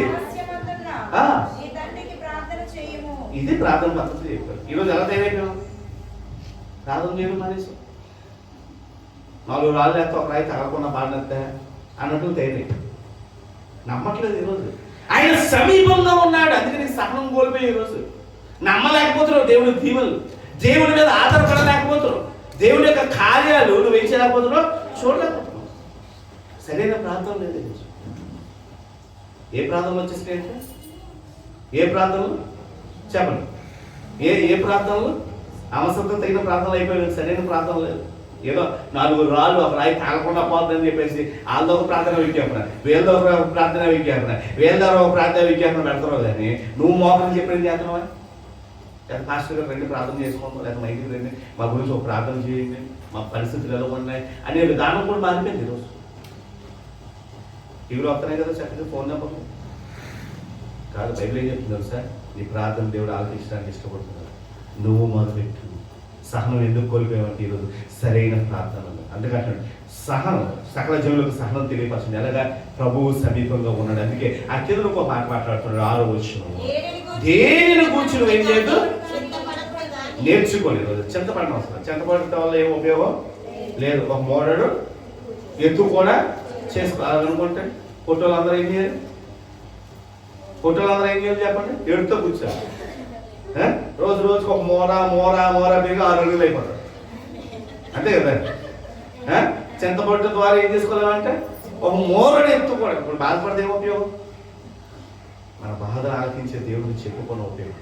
అది అంటాడు. ఈరోజు జ్ఞాపకం చేసుకోండి. నేనైతే ఖచ్చితంగా చెప్తాను, 2025 సంవత్సరాలు బాధలు ఉండవా? ఉంటాయి. కానీ మనం బలపడితే ఆ బాధను మనం జయించగలం, ఆ వేదన మనం జయించగలం. అందుకే ఈరోజు జ్ఞాపకం చేసుకోండి. సహనం కలిగి ఉన్నాడంటే ఆయన సమీపంగా ఉన్నాడని. నువ్వు చేయవలసిన పని ఏంటంటే చిత్తపడ్డం మానేసి ప్రతి విషయమును ఎలాగంట ప్రార్థన విజ్ఞాపన చేత అంటూ. రెండోది ఏమంటున్నాడు? అక్కడ 2 విషయాలు చెప్తున్నాడు. కృతజ్ఞత పూర్వకంగా. అంటే కృతజ్ఞత ఎప్పుడు చెప్తాను చెప్పండి? జరిగిన తర్వాత. కానీ ఇక్కడేమంటాడు అపోస్తలుడైన పౌలు? జరగకముందే జరిగిందని ఎందుకు చెప్తున్నాడు? వేసుకోవాలి మాట్లాడు. నువ్వు ప్రార్థన చేసినప్పుడు ఎలా చేయాలంటే మీరు పొందుకున్నారని నమ్మి ప్రార్థన చేయాలి. అదే మాట ఇక్కడ అపోస్తలుడైన పౌలు కూడా క్లియర్గా చెప్తున్నాడు. ఏమంటాడంటే కృతజ్ఞత పూర్వకంగా మీరు ఏం చేయాలంటే మీ ప్రార్థన విజ్ఞాపన. 2024 సంవత్సరం ఏం చేసావంటే ఏదో వాళ్ళకి వీళ్ళకి చెప్పుకుని వదిలేసావు, కానీ నువ్వు చేయలేదేమో. అందుకే నువ్వు బలహీనుడు అయిపోయావు. అందుకే ఆ బాధలు నువ్వు ఏం చేయలేకపోయావంట, తట్టుకోలేకపోయావు. అందుకే కృంగిపోయావు. అందుకంటాడు ఇక్కడ సరైన ప్రార్థన. ఏంటి సరైన ప్రార్థన అంటే నీ విజ్ఞాపన నువ్వు చేయి. రహస్యమందున్న దేవుడు నువ్వు మొరపెట్టు. సేవలు తెలియదు, దాని తప్పేం కాదు. కానీ ఈరోజు ఏమవుతుందంటే ఇది ఒక పద్ధతిగా మారిపోయింది. అక్కడో ప్రార్థన, ఎక్కడో ప్రార్థన, ఆల్కోహల్ చెప్పి, ఏకొకరు చెప్పి, అక్కడికొకరు చెప్పి అంటే నా ప్రార్థన దేవుడు ఆలకించట్లేదు కనుక మీరు అందరూ చేస్తే అన్నా కూడా దేవుడు ఏం చేస్తాడో వెంటాడే నా అభిప్రాయం తప్పు. దైవజనులకి చెప్పడం తప్పేం కాదు. కానీ ఈ అభిప్రాయంతో చెప్తే నీ ప్రార్థన నీకు ఆశీర్వాదం వ్యక్తమవుతుంది.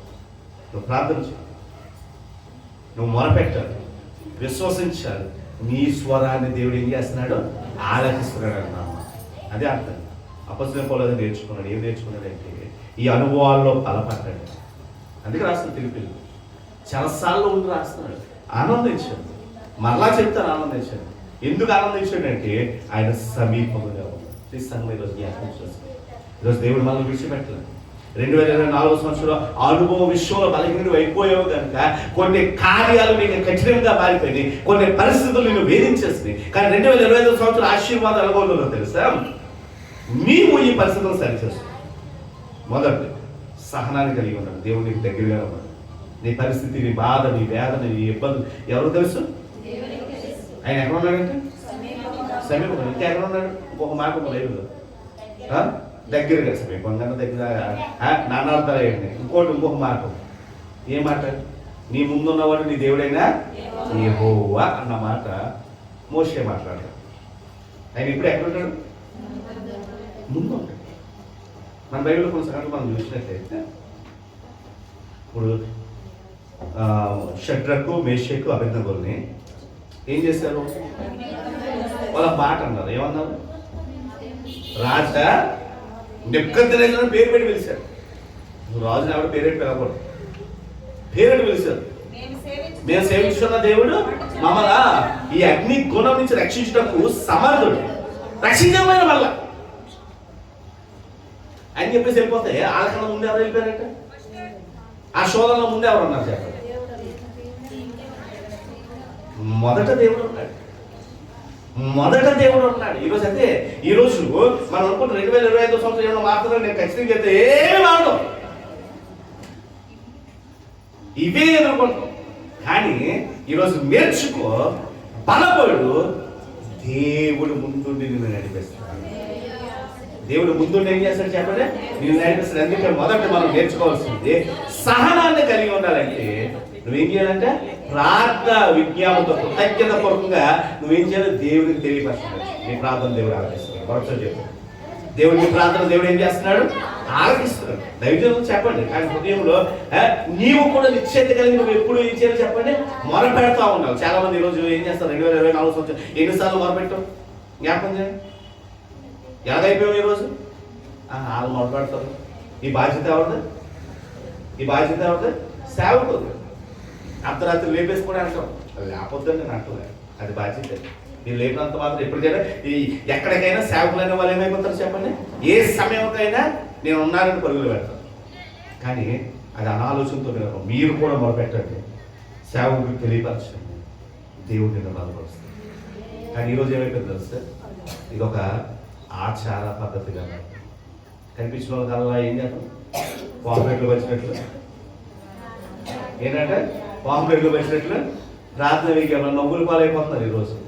ఎందుకంటే నీ బాధలన్నీ అందరితో చెప్పుకోవడం, అందరూ ఇప్పుడు ఈ పలదంట అనుకున్న తర్వాత అది అటు తిరిగి ఇటు తిరిగి మనకి ఒక మాట చెప్తే ఏం చేస్తారు చెప్పండి? చక్కగా మసాలా చదువుతారు, అన్ని రకాల మసాలాలు చదివి దాన్ని ఇంకా చాలా రుచికరంగా మార్చి చివరికి అదే మాట మనం మీ దగ్గరికి వచ్చేసరికి ఏడుతూ తర్వాత నేనేమో ఒక చెప్తే ఏదో ఒక చెప్పారైతే నిజమే ఈరోజు నవ్వులు పాలవుతున్నాం. కానీ దేవుని సహాయాన్ని ఎందుకు చూడలేకపోతున్నాం అంటే సరైన ప్రార్థన. ఏ ప్రార్థన చెప్పండి? ఏ ప్రార్థన? సరైన. అదే అంటాడు మెలుకులు ఇక్కడ చెప్పాడు ఫిలిప్పీయులకు రాస్తాడు. మొదటి మెలుకు ఏంటంటే నువ్వు నమ్ము, ఆయన నీకు సమీపంలో ఉన్నాడు, భయపడుతున్నావు. 2025 సంవత్సరం నేను మళ్ళీ ఒకసారి చెప్తాను, ఏమీ మాట అయ్యే పరిస్థితులు ఉంటాయి. నువ్వు బలపడు, దేవుని హస్తాన్ని చూస్తావు. దేవుని హస్తం వచ్చేసరికి ఏం జరుగుతుంది తెలుసా? ఆయన నీకు తోడు ఉండేసరికి అన్ని వారిపోతాయి. అన్ని వారిపోతాయి. సింహాలు ఏం చేస్తాయి చెప్పండి? సాధారణంగా మనిషి కనుక సింహాలు ఏం చేస్తాయి? మొక్క మిగల్చుతారు. కానీ ఈయన దగ్గరకు వచ్చేసరికి మారిపోయాడు. దానియేలు జీవితం సింహాలు నోరు కూర్చోండి. ఎందుకు? వాటికి ఆఫర్ ఇచ్చాడు దేవుడు. ఒక్క నువ్వు లేక మీరు ఫ్యామిలీ ప్యాక్ ఇస్తాను. మీరు ఒక్క నువ్వు లేక నేను మీకు ఏమవుతాను? ఒక్క రాత్రి ఉపవాసం చేయండి కాదు, మీకు తెల్లాసరికి ఫ్యామిలీ ప్యాక్ రెడీగా ఉంటుంది.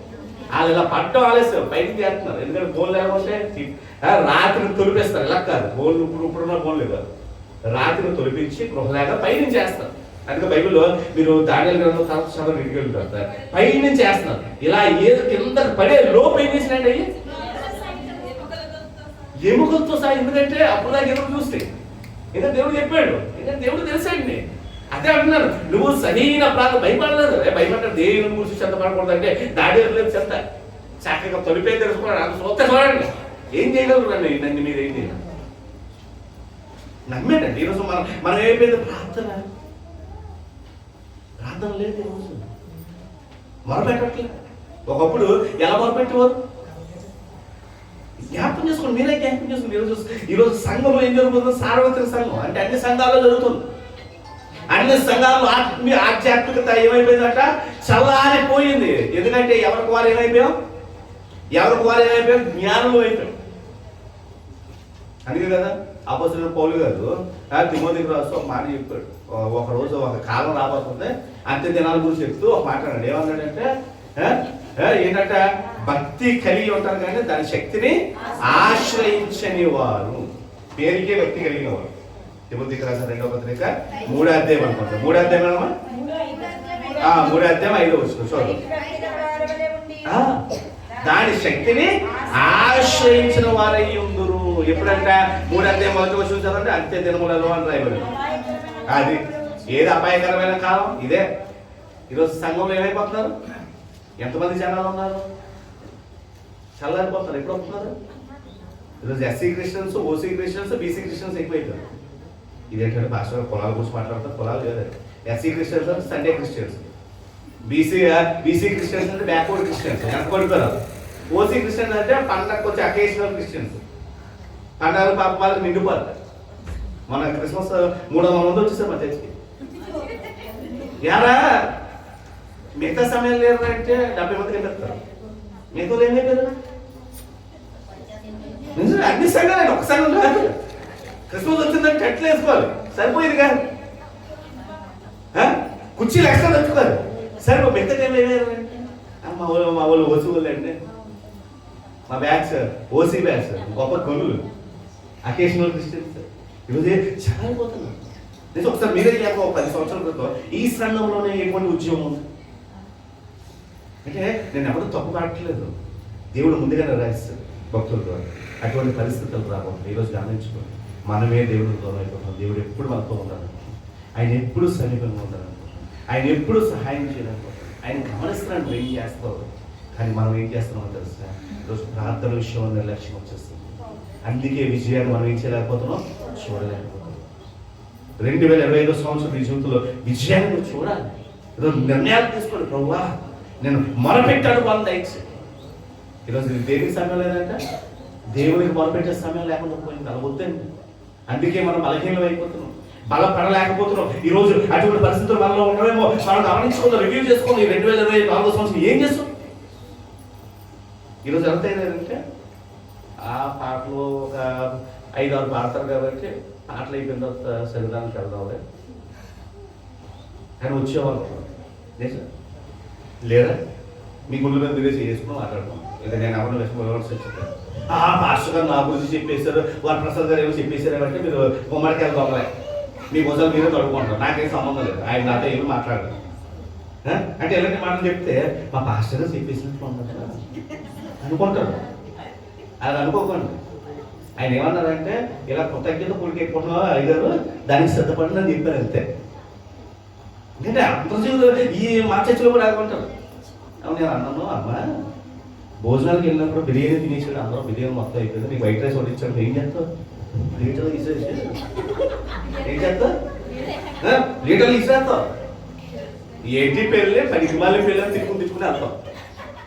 మరి దేవుని సంబంధండి. అందుకే మన జీవితంలో సాహసం ఉంటాయండి. మన ఆశీర్వాదాలు ఎందుకు పొందుకోలేకపోతున్నాం? వెళ్తే ఏంటి, మొక్కతో సహా అన్ని పక్క పిండేసి శుభ్రంగా లాస్ట్లో ఆయన పెరుగు కలిపేసి తినేసి కిల్లి వేసుకున్నాం. అమ్మాయి ఇప్పుడు బాగుందండి, పెళ్ళి చాలా చక్కగా జరిగింది. పెళ్ళి ఎలా జరిగింది? ఈరోజు ఆరాధన ఎలాగ అయిపోయింది, చెప్పగా ఉంది. మనం నవ్వుకుంటున్నాం కానీ జ్ఞాపకం చేసుకొని నేను ఎలాగ ఉన్నాను. అందుకే ఈరోజు బలపడలేకపోతున్నాను. 2024 సంవత్సరం ఎందుకు నా జీవితంలో నేను మొదలుపెట్టాను కానీ నాకు ఎందుకు కార్యాలు చేయాలి? మొర సరిగ్గా లేదు, పద్ధతి మర్చిపోయాను, పరిస్థితులు మారిపోయింది, దేనికో నేను అలవాటు పడిపోయాను. కానీ దేవుడు కోరిన ఆయన నాకు సమీపంగా ఉన్నాను. నేను ఎందుకు విశ్వాసంతో ప్రార్థన చేయలేకపోతున్నాను? ఈరోజు ఆ విశ్వాసం ఎక్కడికి పోయింది? అందుకే కాదు నేను బలహీన అయిపోయాను. ఈరోజు గమనిద్దాం, బలహీనలో కావద్దమ్మా, దేవుడికి కోరున్నాను. సంవత్సరాలు మాత్రం ఏమి మారు. నేను మరొకసారి చెప్తున్నాను, సంవత్సరం మాత్రం ఏమో మారిపోయినాయా? ఏమమ్మా? అందుకే తల్లిదండ్రులు ఏం చేస్తారు, పిల్లలు ఎలా చెప్తారు? అరే నాన్న జాగ్రత్త చదువుకొని ఎలా ఉండాలి ఎలా ఉండాలి ఎందుకు చెప్తారు? అలా అనిపించి వచ్చారు. వాళ్ళు ఏం చేశారు? అనిపించి వచ్చారు. అంటే ఏం మారం, మనం ఎదుర్కోవడానికి సిద్ధపడాలి. ఈరోజు మనం చేస్తుంది ఏంటంటే 2025 సంవత్సరం ఏమో రాని ఎదుర్కోవడానికి సిద్ధపడండి. మొదటిది సరైన ప్రార్థన, రెండోది సరైన ఆలోచన విధానం మనం చూడాలి. అక్కడ అంటాడు, ఏమంటాడు ఫిబ్రవరి రాసిన పత్రికలో మనం చూస్తూ ఉంటే అక్కడ ఒక మాట చక్కగా రాయబడి, ఎప్పుడైతే నువ్వు సరైన ప్రార్థన చేస్తావో 7వ విషయం ఏంటంటే చాలా జాగ్రత్త, అప్పుడు సమస్త జ్ఞానం. ఏంటి సమస్త జ్ఞానం? ఏంటి అది? దేవుని జ్ఞానమా లేకపోతే ఏ జ్ఞానం? సమస్త జ్ఞానం అంటే లోక జ్ఞానం అక్కడ చెప్తుంది కాదు. లోక జ్ఞానం సమస్త జ్ఞానములకు మించిన అది చూసారు అంటే ఎందుకు అక్కడ? అది దేవుని జ్ఞానమా? కాదు. దేవుని సమాధానం వేరు, జ్ఞానం వేరు. రెండు విషయాలు ఎవరు చెప్తున్నాడంటే అది దేవుని జ్ఞానం గురించి మాట్లాడుతున్నారు. సమస్త జ్ఞానం. ఈరోజు చూడండి, ఈరోజు చాలా మంది ఎంత అయిపోయారు, ఏదో వచ్చినా యూట్యూబ్ చూసి చేసేస్తారు. ఈరోజు జ్ఞానం ఎక్కువైపోయింది అందరికి. జ్ఞానం ఏమైపోయిందంటే రీసెంట్గా ఎవడో ఆపరేషన్ కూడా చేశాడంటే యూట్యూబ్ ఓపెన్ చేసి పిల్లలు బయటకు తీసినట్టే భార్య చచ్చిపోయాడు, ఆ పిల్లలు చచ్చిపోయాడు. నిజమే జరిగిందండి, న్యూస్లో వచ్చింది. అయ్యా అన్నీ నాకు తెలుసండి, అన్నీ నాకు తెలుసు. మనకి ఏం తెలియదమ్మా, దేవుని సత్యం రావాలి. ఈరోజు చాలా మంది అంత తెలుసా ఈ మధ్యకాలం అనకూడదు కానీ డిజిటల్ చర్చెస్ వచ్చేసాయి. ఏ చర్చ్? ఫోన్ తెస్తే ఫోన్లో చర్చెస్ చేస్తాం. ఇంకా బిఆర్ చర్చ్ రాబోతుంది ఫ్యూచర్లో. విచువల్ చర్చ్. విచువల్ చర్చ్ అంటే నువ్వు ఆ విచువల్ గ్లాసెస్ పెట్టేసుకుంటే చర్చ్లో కూర్చున్నట్లే ఉంటుంది మరి. విఆర్ చర్చ్ రాబోతుంది. ఆల్రెడీ దాని అన్ని ప్రయోగాలు అవుతున్నాయి. ఇంకా ఎంత దౌర్భాగ్యం అయిపోతుందంటే నిజమే. మొదటి రోజు ఏం చేసావు? టీవీలో ఆరాధన గడిపో బాగానే ఉంది. మొదటి రోజు ఎలాగా బైబిల్ దగ్గర పెట్టుకుని చక్కగా కూర్చుని పెన్ను పేపర్ పక్కన పెట్టుకుని చక్కగా వెనక బాగానే ఉంటుంది. రెండో రోజు ఏం చేస్తావు? కొద్దిగా కాల్ చదువుకుంటాం. మూడో రోజు ఏం చేస్తావు? కొద్దిగా జారి పడదాం. నాలుగో రోజు ఏం చేస్తావు? ఒకరికి కొడుకుని పడినా. ఈరోజు చాలా మంది అలవాటు పెట్టుకున్నారు అనుకుంటున్నారు. మేము దేవుని ఆనందం నేను చచ్చిపోతే ఏం జరుగుతుంది? బైబిల్లో ఒక పాట ఉంది. మేము ఎలాంటి గొప్ప జ్ఞానం ఉంటారని చెప్పి దేవుడు ముందే తెలుసు. అందుకే అన్ని రైట్ చేశారు. మనం మహాజ్ఞానం ఏమండి? అది వాక్యం కాదా, ఇది వాక్యం కాదా, అందరూ చెప్పేది దేవుడు వాక్యమే కాదనుకుని ఈరోజు నిర్లక్ష్యాలు ఎక్కువైపోయాయి. చూడండి, మహిమలు అద్భుతాలు గురించి ఆ జనాలు పరిగెత్తినట్లు ఈరోజు దేని కొరకు పరిగెడుతున్నారు? లైట్లు కావాలంట చర్చిలో. ఏ లైట్లు? డిస్కో లైట్లు. డిస్కో లైట్లు ఆడుతున్నారు చర్చిలో. రంగు రంగులు దుబ్బు దుబ్బు దుబ్బు దుబ్బు. ఇప్పుడు ఆ లైట్లు తాగిపోయినాం, అదేంటో పక్కకి పొగలు వస్తాయి. ఈ పొగ ఎందుకు అంటే అర్థం కాదు. ఆ డిస్కో లైట్లు ఆడుతున్నాడు. ఇప్పుడు చర్చలంతా తయారైపోయినట్టు సినిమా హాల్లో తయారై అంటే నేను ఎవరినో విమర్శిస్తున్నాను కాదు. అదే అన్నాడు, భక్తి లేని సంఘాలు. అందుకే ఈరోజు మనం రోషంకరంగా నిలబడలేకపోతున్నాం. ఆ రోజు ఉన్నాయి, ఆ రోజు శ్రమలు లేవా? ఆ ఆదివాసి సంఘానికి ఏమున్నాయంట? ఎన్నో శ్రమలు పడ్డారు. అయినా వారు ఎలా ఉన్నారంట? అవన్నీ తట్టుకుని నిలబడ్డారు. కానీ ఈరోజు ఈరోజు ఈరోజు ఎంత అయినా కొంతమంది అంటారు మోకాలు ప్రభు నాకు మోకాలు నొప్పి తీసుకో అంటారు. దేవుడు వచ్చి నీ మోకాల మీద బండ్ర ఎట్టాడు. మొదలు తెల్ల తగ్గించుకోవచ్చు కదా. తెల్ల తగ్గించుకుంటే ఆటోమేటిక్ మోకాలు నొప్పులు తగ్గుతాయి. కొంబాలు తినేసి ఒళ్ళు పెంచేసుకుని ప్రభు మోకాలు నొప్పులు పాస్టర్ గారు మోకాలు నొప్పులు ఎందుకంటే దేవుడు ఇచ్చేసాడు. దేవుడికి ఏ పని పట్టలేదు. నీ దగ్గరకు వచ్చి నీ మోచెప్పుల మీద సుత్తి టపా కొడతాడు. అంటే అజ్ఞానం. అంటే మనం ఆలోచన చేసుకోలేదు. ఈరోజు ఏదో అందుకనే నేను చర్చికి రావట్లేదు, నేను సెల్ ఫోన్లో చూసేస్తాను. వీలైతే మీరు కూడా ఏం పెట్టేయండి, చర్చిలో డిజిటల్ చర్చ్ చేసేది. మేము ఇంట్లో కూర్చేసుకుని వీలైతే మీరు ఫోన్ పే ఇంట్లో చేంజ్ చేసేస్తాం చేశాను. అలా తయారు. ఎలా తయారు ఈరోజు? అది జ్ఞానం కాదమ్మా. ఈరోజు దేవుడి సన్నిధానం పరిగెత్తకపోతే ఏం జరుగుతుందో తెలుసా? దేవుడి సన్నిధానం పరిగెత్తకపోతే ఏం జరుగుతుంది? బైబిల్ చెప్తుంది. హెబ్రీయులకు రాసిన పత్రిక 10వ అధ్యాయం 24-25 వచనం మనం చూసినట్లయితే, కొందరు మానుకొనుచున్నట్లుగా. అది ఎలా మానవుతాడు? అందరూ కలిసి ఆరాధన చెయ్యాలి. ఎందుకు మానవుతాడు? కొడుకున్నాడు పక్కన పట్టుకున్నాడు కొడతాడు. ఆ చూసి భయపడాలని ఏం చేస్తావు? వెంట ఆ ఒక్క మాటను నీ హృదయాన్ని ఏం చేస్తా చెప్పండి? వెలిగేస్తుంది. ఆ ఒక్క మాటను నీ బ్రతుకుని వెలిగేస్తుంది. అందుకే సమాజంలో కూడా ఎలా ఉంటాం? ఆగమైపోవడం, ఎరమైపోవడం. అది ఇంట్లో కూర్చోంటే ఏ భయం లేదు. ఇంకా ఎవరు చూసాడు? పాస్టర్ పెద్ద కొల్లేసి నన్నే చూస్తున్నారు. అందుకే కళ్ళు చూసుకున్నా ఏం చేస్తాం? జాగ్రత్త. ఆ ఒక్క మాట నీ హృదయంకి వెళ్తారు. కానీ ఎందుకంటే కొందరు మానుకున్నట్లు సమాజం కూడటం అనక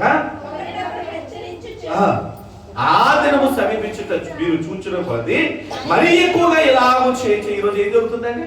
జనాలు దగ్గర పడుతున్నాయి. ఇప్పుడు ఏం చేయాలి? ఇప్పుడు సంఘాల్లో పరిగెట్టలేదు. సంఘాలు పరిగెట్టట్లే. ఈరోజు ఎక్కడ పరిగెడుతున్నారు? Online church. ఏ చర్చలు వచ్చేసినాయి? చర్చ్ పక్కన ఉన్నప్పుడు అంటారు, ఇంటి పక్కనే చర్చ్. అయినా ఏం చేయాలి? పర్లేదు రేపు మేము జ్ఞానవంతులు ఎప్పుడు చెప్పిదే కదా. ఏం చెప్తారు? ఆడి కారణం నుంచి ప్రకటన మేము మొత్తం చదివేసి అంటారు. అతిగా భక్తి, అతి భక్తి కూడా సరైనది కదా. అది ముంచే భక్తి. సరైన భక్తి అంటే సరైన ప్రార్థన వస్తే ఏమొస్తుందంటే సరైన ఆలోచన లేదా. సమస్త జ్ఞానానికి మించిన దేవుని సమాధానము ఏమన్నా 7వ వచనం, యేసు క్రీస్తు వలన మీ హృదయములకు. ఈరోజు హృదయాలకు తనకు కావాలి లేదు. భయం ఏమైపోద్దో. రాత్రులు నిద్రకం. రాత్రులు ఏమంటుందంట? నిద్రపట్ట. ఎందుకు నిద్రపడట్లే? సరైన ప్రార్థన లేకపోతే నిద్ర ఉండదంట. సరైన ప్రార్థన ఉందనుకోండి, యెహోవా ఈరోజు పడుకుపోతాం, ధైర్యం వచ్చేది, ఏదో దేవుడు చేస్తాడు, పోతే ప్రాణం పోతుంది, ఇంకేముంది జీవితంలో, ఇంకా ఏమైనా చూడగలరు, ఏది జరిగిన దేవుడు చెప్పుకోవడం ధైర్యం ఉండదు. కానీ ఈరోజు ఈ లోక జ్ఞానం పెరిగిపోయింది. అందుకే ఏం పోయిందంట, దేవుడి సమాధానం పోయింది. ఏ జ్ఞానం జరిగింది? ఈ మధ్యకాలంలో సేవకులకే వాక్యం చెప్పిపోతే ఎవరికి? ఎవరికంటే సేవకులు చెప్పే ధైర్యదండి. ఇది భక్తి కాదమ్మా, నిజం చెప్తున్నా. అటువంటి స్థితి మీలో ఉందనుకోండి, పరిగెత్తండి బాబాయ్, అటువంటి బ్రతుకు మాకు వస్తాయి. ఎందుకో తెలుసా, చాలా మందికి తెలియదు. సేవకులకి చెప్పేసి నువ్వు వచ్చేసావంటే ఇంకా అయిపోయింది. నువ్వు ఎక్కడ దగ్గర పడ్డావు? నరకం ఎక్కడే చూపించాడు దేవుడు. ఎటువంటి ఎక్కడంటే ఎక్కడే చూపిస్తాడు. ఎందుకంటే అది మంచి పద్ధతి ఎంత మాత్రం ఉంటుంది. ఎందుకు దేవుడు సరే మనం సరి చేయబడడానికి, సరిదిద్దుకోవడానికి ఏ క్షణాన్ని ఏమైపోతాం తెలుసా? నేను ఎప్పుడు చెప్తుంటాను మన సంఘానికి, పాపం అనేది ఏ వ్యాధి? దీర్ఘకాలిక వ్యాధి, అటు వ్యాధి కాదు. దీర్ఘకాలిక వ్యాధి అంటే, దీర్ఘకాలిక వ్యాధి అంటే ఎప్పుడు ఉండే వ్యాధి. ఇప్పుడు మరి యేసుప్రభు పాపం తీస్తారు కదంటే, ఏం చేస్తారు? పాపం యొక్క ఏంటంటే శాపాన్ని తీస్తారు యేసుప్రభు. ఆదాము దగ్గర నుంచి వస్తుంది. కానీ మళ్ళీ ఏమైపోయింది? శాశ్వతం ఉంటుంది. చెట్టుని నరికేసాడు దేవుడు, వేరు ఉంది. మళ్ళీ ఏముంది? ఆ వేరు అప్పుడప్పుడు మొలుపుతా ఉంటుంది. అప్పుడప్పుడు ఏం చేస్తుంటుంది? అది ములిసిందా నువ్వు పడిపోతావు. అయితే దానికి ఏం చేయాలి?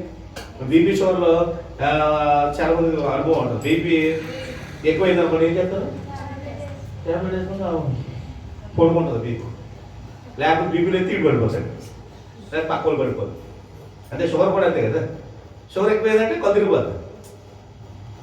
చాక్లెట్ వెంటనే ఏం చేయాలి? చాక్లెట్ ఏదో పడుకొని మింగిల్ వెళ్ళి అప్పుడు అమ్మాయి కొలు తిరుగుతా ఉంటాయి. దానికన్నా డేంజర్ పాపం. ఇలా పెరిగిందే, నువ్వు పాడేయకుండా దాన్ని పక్కన పాడు చేశాడు, నువ్వు నాశనం వేయకుండా దాన్ని పక్కన నాశనం చేశాడు. అది మొత్తం నాశనం. అందుకే పాపానికి విడుగుడు ఏంటంటే వాక్యమే. మరి వాక్యం ఎక్కడ దొరుకుతుంది? నేను చదివేసుకున్నానని నాకు అన్ని అర్థమైనా కాదు. దైవజనుల ద్వారా, ఆత్మ నడిపింపు ద్వారా, సంఘ సహవాసం ద్వారా. అందుకే ప్రతిరోజు ఆ ఆదిమ సంఘానికి మరి ఆ జ్ఞానం లేదు కదా. ఈరోజు చాలా గొప్ప జ్ఞానం లేదు. ఆదిమ సంఘం నడిపిన ఆ పేతురు గారికి జ్ఞానం లేదు గొప్ప. వాళ్ళు ఏమో ప్రతి దినము ఏం చేసేవారంట? ఏంటి 22వ అధ్యాయము 24వ వచనం, 42వ వచనం చదవండి. 42, 43 అపోస్తలుల కార్యము 2వ అధ్యాయం 42వ వచనం. వీరు అపోస్తలుల బోధ యందు, సహవాసము యందు, రొట్టె విరుచుట యందు. ఈరోజు ఏమైపోయింది? మాకు అన్ని తెలిసిందే కదా, చెప్పింది చెప్తారు. అందుకే 2024వ సంవత్సరం మనకి ఏమైపోయింది? బాధాకరంగా. ఈరోజు వాటి నుంచి మనం నేర్చుకోవాల్సింది అదే. నేను అందుకే నా జీవితంలో చేయాలని నేను పొందుకోలేకపోయాను. 2025వ సంవత్సరం చేయాలని చూడాలంటే ఈరోజు జ్ఞాపకం చేస్తున్నాను. సమస్త జ్ఞానానికి మించిన సమాధానం వచ్చింది అనుకోండి. మీ తలపులు కావాలి ఉంటుంది. ఎవరు కాస్తారంటే కావాలి. పిచ్చి పిచ్చి ఆలోచనలు వచ్చాయి. ఏమొచ్చారు? ఏ ఆలోచన రావు? చెప్పండి, ఏ ఆలోచన రావు?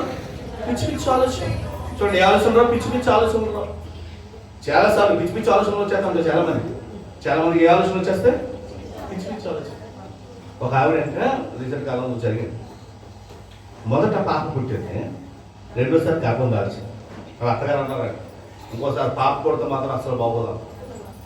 ఈమె ఏం చేసిందంటే ఆ వేదనలో ఈ బాధలు భరించుకోవాలి, కూడేసుకుని చేస్తాం. తర్వాత పోస్ట్ మార్టం చేస్తే కడుపులో బాబు అని తెలిసిందండి. నేను చాలా మంది ఆలోచన. ఒక సర్వే ప్రకటన ఏంటంటే, చర్చికి వెళ్ళిన స్త్రీలు ఆత్మహత్య చేసుకోవాలన్న ఆలోచన తగ్గిపోతారు. ఏ బాధలు లేవా? చెప్పుకుంటే బోడి బాధ అందరూ. కానీ చర్చికి వెళ్ళినప్పుడు ఏం జరుగుతుందని దేవుడు బాధపడుతుంది. ఈరోజు సహవాసం వదిలేశారు. ఈరోజు స్త్రీల కొడుకులకి ఎంతమంది వస్తున్నారు? ఒకప్పుడు పరిగెత్తే తగ్గిపోయింది స్త్రీల కొడుకులు కూడా. ఏమవుతున్నాయి? ఈరోజు తగ్గిపోతున్నాయి. ఏంటో గుర్తుంచుకొని నువ్వు బలపడట్లే. బలపడకపోతే దేవుని యొక్క కార్యాలు నీ జీవితంలో నువ్వు ఏం చేయలేవు. ఈరోజు చాలా చేతగా ఇప్పుడు ఎటువంటి పరిస్థితులకు వచ్చేస్తాం. అందుకని రెండు విషయాలు అక్కడ చెప్తున్నాడు. ఏంటి? ప్రార్థన, సరైన ప్రార్థన, సరైన ఆలోచన విధానం. సరైన ప్రార్థన ఉంటే సరైన ఆలోచన. ఎందుకంటే దేవుడు ఆ యొక్క జ్ఞానాన్ని మనకు అనుగ్రహిస్తాడు, ఆ ఆలోచన మనకు అనుగ్రహిస్తాడు. ఏ నిర్ణయం తీసుకోవాలి పరిశుద్ధాత్మ దేవుడు మనం ఏం చేస్తాడు చెప్పండి, నడిపిస్తాడు. ఈ సమయం నేను నిర్ణయం తీసుకో, ఆ సమయానికి ఆలోచిస్తాడు. ఎవరి దగ్గరికి వెళ్ళి మాట్లాడాలి. అందుకే నిజంగా నీవు దేవునిలో సరైన ప్రార్థన కలిగి ఉంటే సరైన అవగాహన దేవుడు అనుగ్రహిస్తాడు. నీకు సరైన ఆలోచన విధానం వస్తుంది. అప్పుడు నడిపింపు ఏమవుతుందంట, సరే. అప్పుడు నడిపింపు ఏమవుతుంది చూడండి. 2025 సంవత్సరం ఏమైనా మారుతుందని నేను ఖచ్చితంగా చెప్తాను. 100% ఏమీ మారుతుంది. మార్చుకోవాల్సింది మనం సరైన ప్రార్థన మార్చుకోండి. సరైన కాపుదల దేవుని అనుగ్రహిస్తాడు. ఎందుకంటే సమస్త జ్ఞానం గురించిన దేవుని సమాధానము యేసుక్రీస్తు ద్వారా మీ హృదయములకు మీ తలంపులకు ఏముంటుందంట, కావలి ఉండును. అందుకే దానియేలుకు బాగా తెలుసు, సింహాలు పోనా బెడతపడి నాకు భయం లేదు. అందుకే హృదయంలో భయం లేదు, కార్యాలు చూసారు. ఎందుకంటే వాళ్ళకి తెలుసు నా ముందే ఉన్నాను, నా దేవుడు నన్ను నడిపిస్తాను. 2024 సంవత్సరంలో మన అనుభవాలు మనం జ్ఞాపకం అదే మాట్లాడతారు. అణిచి వేసింది ఎవరంట, అదే మోషే అంటున్నాడు. అణిచి వేసింది దేవుడే, ఆకలి పోషించింది కూడా ఎవరు చెప్పండి, దేవుడు. అది జ్ఞాపకం చేసుకోండి. మరి ఎందుకు అనిచాడు, ఎందుకు పోషించాడంటే కొన్నిసార్లు మనకు తెలియపరచాడు, దేవుడు పోషిస్తాడు.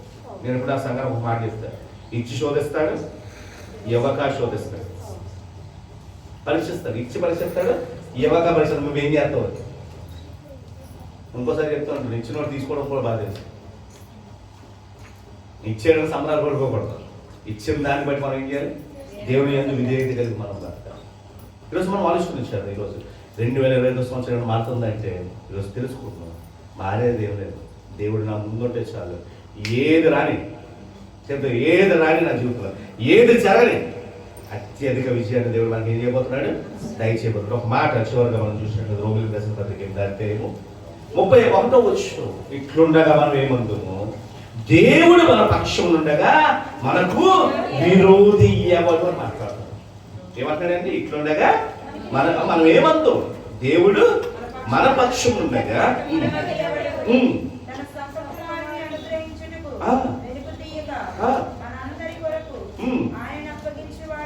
ఆయన అప్పగించిన వాడు.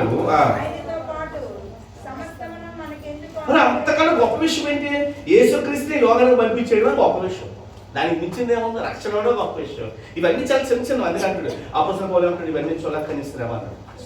చూడక శ్రమలన్నింటిని దేంతో పోల్చాడు, చూడక చాలా చిన్నవి. ఈ చిన్నట్లు భయపడిపోతాడు. అయితే అన్నింటికన్నా అవసరమైంది మనకి ఇచ్చేసాడు, చిన్నది ఇవ్వలేడు. ఒక ఆవిడ అంటే వాళ్ళకి ఏమవుతుందంటే బాగా పెద్ద షాపింగ్ మాల్ ఉందంటే ఇంట్లో బియ్యం లేదని ఏడుస్తుందండి.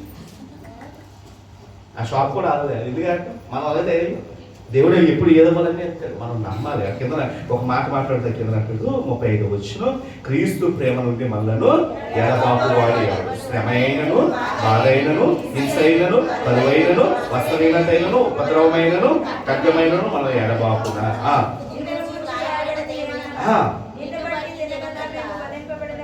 వదకు సిద్ధమైన గొర్రెమని మేము ఎంచబడిన వారు అయినను. ఇక్కడ 37 వచ్చిన అయినను మనం ప్రేమించిన వారి ద్వారా మనం అన్నిటిలో వీటన్నిటిలో చెప్పండి అత్యధిక విజయం ఎప్పుడు వస్తుంది,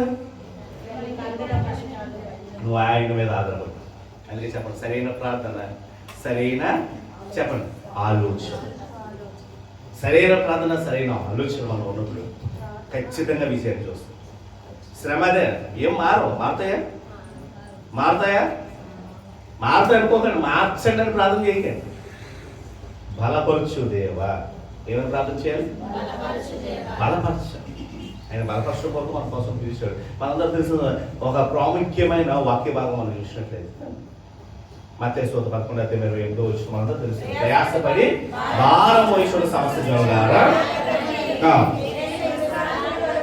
విశ్రాంతి ఎలా అన్నాడు. ఆ పైన చెప్పేసాడు 28వ వచనంలో, దాని వివరణ 29వ వచనం చెప్తున్నాడు. ఏంటంటే నేను ఎవరిని సాత్వికుడని ఎందుకు అన్నాడు ఆయన. సాత్వికుడేను దీన మనసు గలవాడని ఎందుకు చెప్పాడు. సాత్వికుడని ఎవరిని అంటారు, నెమ్మది, ఇంకా మంచితనం. నేను అన్ని చెప్పి కట్టే కోప పడితే వాడు సాత్వికుడు. సాత్వికుడు అంటే ఎవరు? ఆయన మన గురువు. ఆయన అడిగామనుకోండి కోప్పడు. ఈరోజు స్కూల్లో మొత్తం పిల్లలు అడగడానికి భయపడతారు. చెప్పాలి నీకు దేవుడు అలాగంట, దేవుడు అలాగంట, యేసుప్రభువు అలాగంటారు. రా నేను నీకు మళ్ళీ చెప్తాను. ఎందుకు? ఎబ్రియులకు రాసిన పత్రిక 2:18 తాను శోధింపబడి శ్రమ పొందారు కనుక శోధింపబడి వారికి సహాయం చేయడానికి ఆయన ఉన్నాడు. ఎందుకంటే ఈరోజు మనం అనుకుంటాం ఆయన నీ కొరకు సిద్ధపడుతున్నాడు. ఎందుకంటాడు నేను సాత్వికుడను దేని మనసు గలవాడిని కనుక నా ఎంతకు వచ్చి అప్పుడు మీ ప్రాణం. ఈరోజు 2025 సంవత్సరాలు విశ్రాంతి అంటే ఇవి చెయ్యండి. ఏం మారు పరిస్థితులు, అన్ని అనుభవాల్లోకి వెళ్ళాల్సి వస్తుంది. కానీ ఒకటి నేర్చుకోండి, ఆ అనుభవాల్లో విజయం ఎలా పొందుకుంటామంటే సరైన ప్రార్థన, సరైన అవగాహన గొప్ప విజయానికి మనల్ని ఏం చేస్తుందంట కారణం చేస్తుంది. బాధపడుతుంది, దేవుడు మీకు తోడే ఉంటాడు. అయితే మనం నేర్చుకోవాలి. కాడికి 2 ఎద్దులు ఉంటాయి కదా, ఆయన ఏమన్నాడు? నా కాడి సిలువే. అక్కడ ఒక మాట ఏమన్నాడు? నా కాడి ఎత్తుకొని. అంటే ఒకవైపు ఎవరు మోస్తున్నారు? ఏసే ఒకవైపు ఉన్నారు, ఇంకోవైపు నువ్వు ఉన్నావు. నేను అలాగ అడిగేస్తున్నా, నువ్వు అలాగే. నీకు తెలియదా? మళ్ళీ నన్ను అడుగు, నువ్వు నన్ను ఏం చేయమంటావు? ఇదిగో ఇలా బలించుకాయ, దీనికి ఎందుకు కంగారు పడిపోతా? నిర్వహిస్తాడండి. ఈరోజు 2025 సంవత్సరం ఏం జరుగుతుందంటే ఏమైనా జరగవచ్చు. కానీ ఒకటి మాత్రం గుర్తించుకోండి, నేర్చుకుంటే అది జయించే స్థితి మీకు ఏం చేస్తున్నాడు? దయచేసి. అందుకని వీటన్నిటిలో 37వ వచనం రోమిలకు రాసిన పత్రిక 37వ వచనం వస్తే చూద్దాం. రోమిలకు రాసిన పత్రిక 37వ వచనం. అది కాదా 37. ఏంటంటే క్రీస్తు ప్రేమ నుండి మనలను 37వ వచనం చదవండి. అయినను మనలను ప్రేమించిన వారి ద్వారా వీటన్నిటిలో ఈరోజు జ్ఞాపకం చేసుకో, వేటి విషయాల్లో విజయాన్ని పొందాలో దేవుడు బాగా తెలుసు. ఆయన మనల్ని ప్రేమిస్తున్నాడు. నువ్వు నిజంగా ఆయన ప్రేమిస్తే ఈ 2 ఖచ్చితంగా సరైన ప్రార్థన, సరైన ఆలోచన, ఈ 2 గురించి ఎక్కువ మొదలుపెట్టాలి. రోజు ఏదో నామకార్థం ఉండిపోతుంది. ఇప్పుడు క్రైస్తత్వం మారిపోయింది. రోజంతా ఏమైపోయింది? జిగ్ లైట్లు, డబ్ డబ్బుని శబ్దాలు, జించుక ఉంటేనే బాగుంది. ఈ విధంగా అయ్యే మా చర్చిలో ఆరాధన చప్పగా ఉంటుందండి. ఏమయ్యాదండి? ఏముందండి మా పాస్టర్ రేపు అదే పాట. ఇప్పుడు ఏయో పాటలు పాడేస్తారు. భావం ఏమో తెలుసా? భావం తెలియదు, పాట కాదు. భావం తెలియనప్పుడు నువ్వు ఏ పాట కన్నా ఉపయోగం లేదు. తెలుసా? ఈరోజు ఎంత అయిపోయాం? భక్తి ఉంది కానీ భావం లేని వ్యక్తి. ఎందుకు చేస్తున్నారో తెలియదు భక్తి. ఇప్పుడు హైందువులు అనకూడదు కానీ వాళ్ళు ఊరేగించినట్లు మనం కూడా తయారు. వాళ్ళు ఏం చేస్తారు? డ్యాన్స్ వేసిన వెళ్తూ ఉంటే ఏదో క్యాన్సిల్ చేస్తారో లేకపోతే ఏం చేస్తారు, క్యాపరా డ్యాన్సులు చేస్తున్నారు అన్నట్లు లేదు, అన్నట్లు ఉంది ఈరోజు. నేసే క్యారల్ సెట్ అర్థమైంది. అసలు క్యారల్ అంటే అర్థమైంది తెలుసా? పాటలు. క్యారల్ అంటే పాటలు. ఈరోజు పాటలు పోయి ఏమొచ్చినాయి? నడుము ఊపాడా, లేకపోతే చేతులు కదిలించాడు. అబ్బా మొగుడు భలే ఊపుతాడండి, మా పాప భలే గొంతులు వేస్తుందండి. ఇవి ఎక్కువైపోయింది. మాస్టర్ గారు మీరు అన్ని పెడుతున్నారు కదా, పిల్లలు వచ్చి కొన్ని పాటలు పెట్టిస్తే బాగుంది కదా. ఇంకా మనలు ఎక్కడికి వెళ్ళరు? అలాంటి ప్రోగ్రామ్స్ ఎక్కడికి వెళ్ళరు కదా. ఏం చేస్తారు? చచ్చిన ప్రోగ్రామ్ స్టైల్లో చేసి పడేసి. అంటే ఈరోజు మనం గమనించుకోవాలి. ఈరోజు అవి కాదమ్మా, మనం గుర్తుంచుకోవాలి. సంవత్సరం ఆశీర్వాదం అవ్వాలని దేవుడు ఆశీర్వదిస్తున్నాడు. ఈరోజు జ్ఞాపకం చేసుకోండి, నేను నిలబెడతాను. అన్నింటిలో ఏం చూడబోతున్నావు? గొప్ప విషయం, అత్యధికమైన విషయం, సాధారణమైన విషయం వస్తే ఏ శ్రమ రాను అంటే అక్కడ దేవుడు విజయాన్ని నీకు అనుభవిస్తాడు. అయితే ఈ నిర్ణయాలు తీసుకో. ఒకటి, మనం సహనం కలిగి ఉందాం. ఎందుకు? ప్రభువు సమీపంగా ఉన్నాయి. ఇది నమ్మాలంటే నువ్వు ప్రార్థనలో ఎడతెగకపో ఉంటుంది. రెండోది, ఎప్పుడైతే ప్రార్థనలో ఎడతెగకపోతావో అప్పుడు నీ ఆలోచన విధానం సరిగ్గా ఉండదు. దావీదు అన్నాడు ఒక మాట. దావీదు ఏం చెప్తున్నాడంటే 4వ కీర్తన 4వ కీర్తన చివరి వచ్చిన చూద్దాం. 4వ కీర్తన చివరి వచ్చిన దావీదు ఒక మాట చెప్తున్నాడు. యెహోవా, అక్కడ పదాంశాలు చేస్తారు. యెహోవా అని ఆటి నెమ్మదితో పొందుకుంది. ఎందుకు? ఆలోచన సరైనవైతే ఏం చేసేవాళ్ళు చెప్పండి. కిందట ఎవరికి ఈ మాట చెప్పాడు, పడకల మీద ఉన్నప్పుడు ఏం చేసుకోవాలంటే ధ్యానం చేసుకుంటే అదే 4 అధ్యాయంలో చెప్పాడు. 4 అధ్యాయంలో ఉంటుంది, అదే 4వ కీర్తనలో ఉంటుంది. ఏమన్నా రాయబడింది 5వ వచనం అనుకుంటా. చదువు.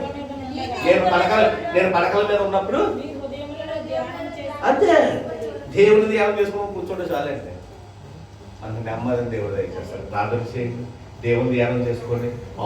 ఆలోచన విధానం దేవుడు సరిగ్గా మనకి ఏం చేస్తాడు దయచేస్తాడు. ఈరోజు అంతే చదువుతాడు. నాకు తెలుసండి పాస్టర్ ఎలాగే జరుగుతుంది, నాకు ఎలాగే జరుగుతుందని తెలుసు, నాకు ఎలాగే అవుతుందని తెలుసు. అంత తెలిసినప్పుడు ప్రార్థన చెయ్యి.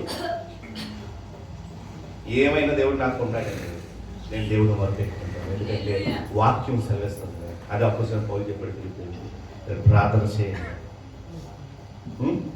సరైన ఆలోచన విధానం కలిగి ఉన్నాను, దేవుడు విజయాన్ని ఇస్తాడు. అప్పుడు అన్నాడు ఆ మాట నుంచి ఎక్కువ తెలుతూ 13వ వచనం, నన్ను బలపరిచిన వారి అంటే నువ్వు సిద్ధపడకపోతే ఎలా బలపడతావు, నేర్చుకోకుండా ఎలా బలపడతావు. అందుకని నేర్చుకున్నాడు అంటాడు. ఈరోజు 2024 సంవత్సరం ఎన్నో నేర్పించాడు, నువ్వు బలపడలేదా? ఈరోజు సిద్ధపడు. దేవ అటువంటి విధానం నేను వండుకోకుండా బలపడే అనుభవం తెచ్చాను. బలపడితే ఏమవుతుంది తెలుసు, ఏది జరిగితే చాలు. ఇప్పుడు ఎగ్జామ్కి సిద్ధపడినాడు, ఆయన ఏ క్వశ్చన్ ఇస్తే ఏం చేస్తాడు? సిద్ధపడినాడు అలాగే రాసుకుంటూ పోతాడు.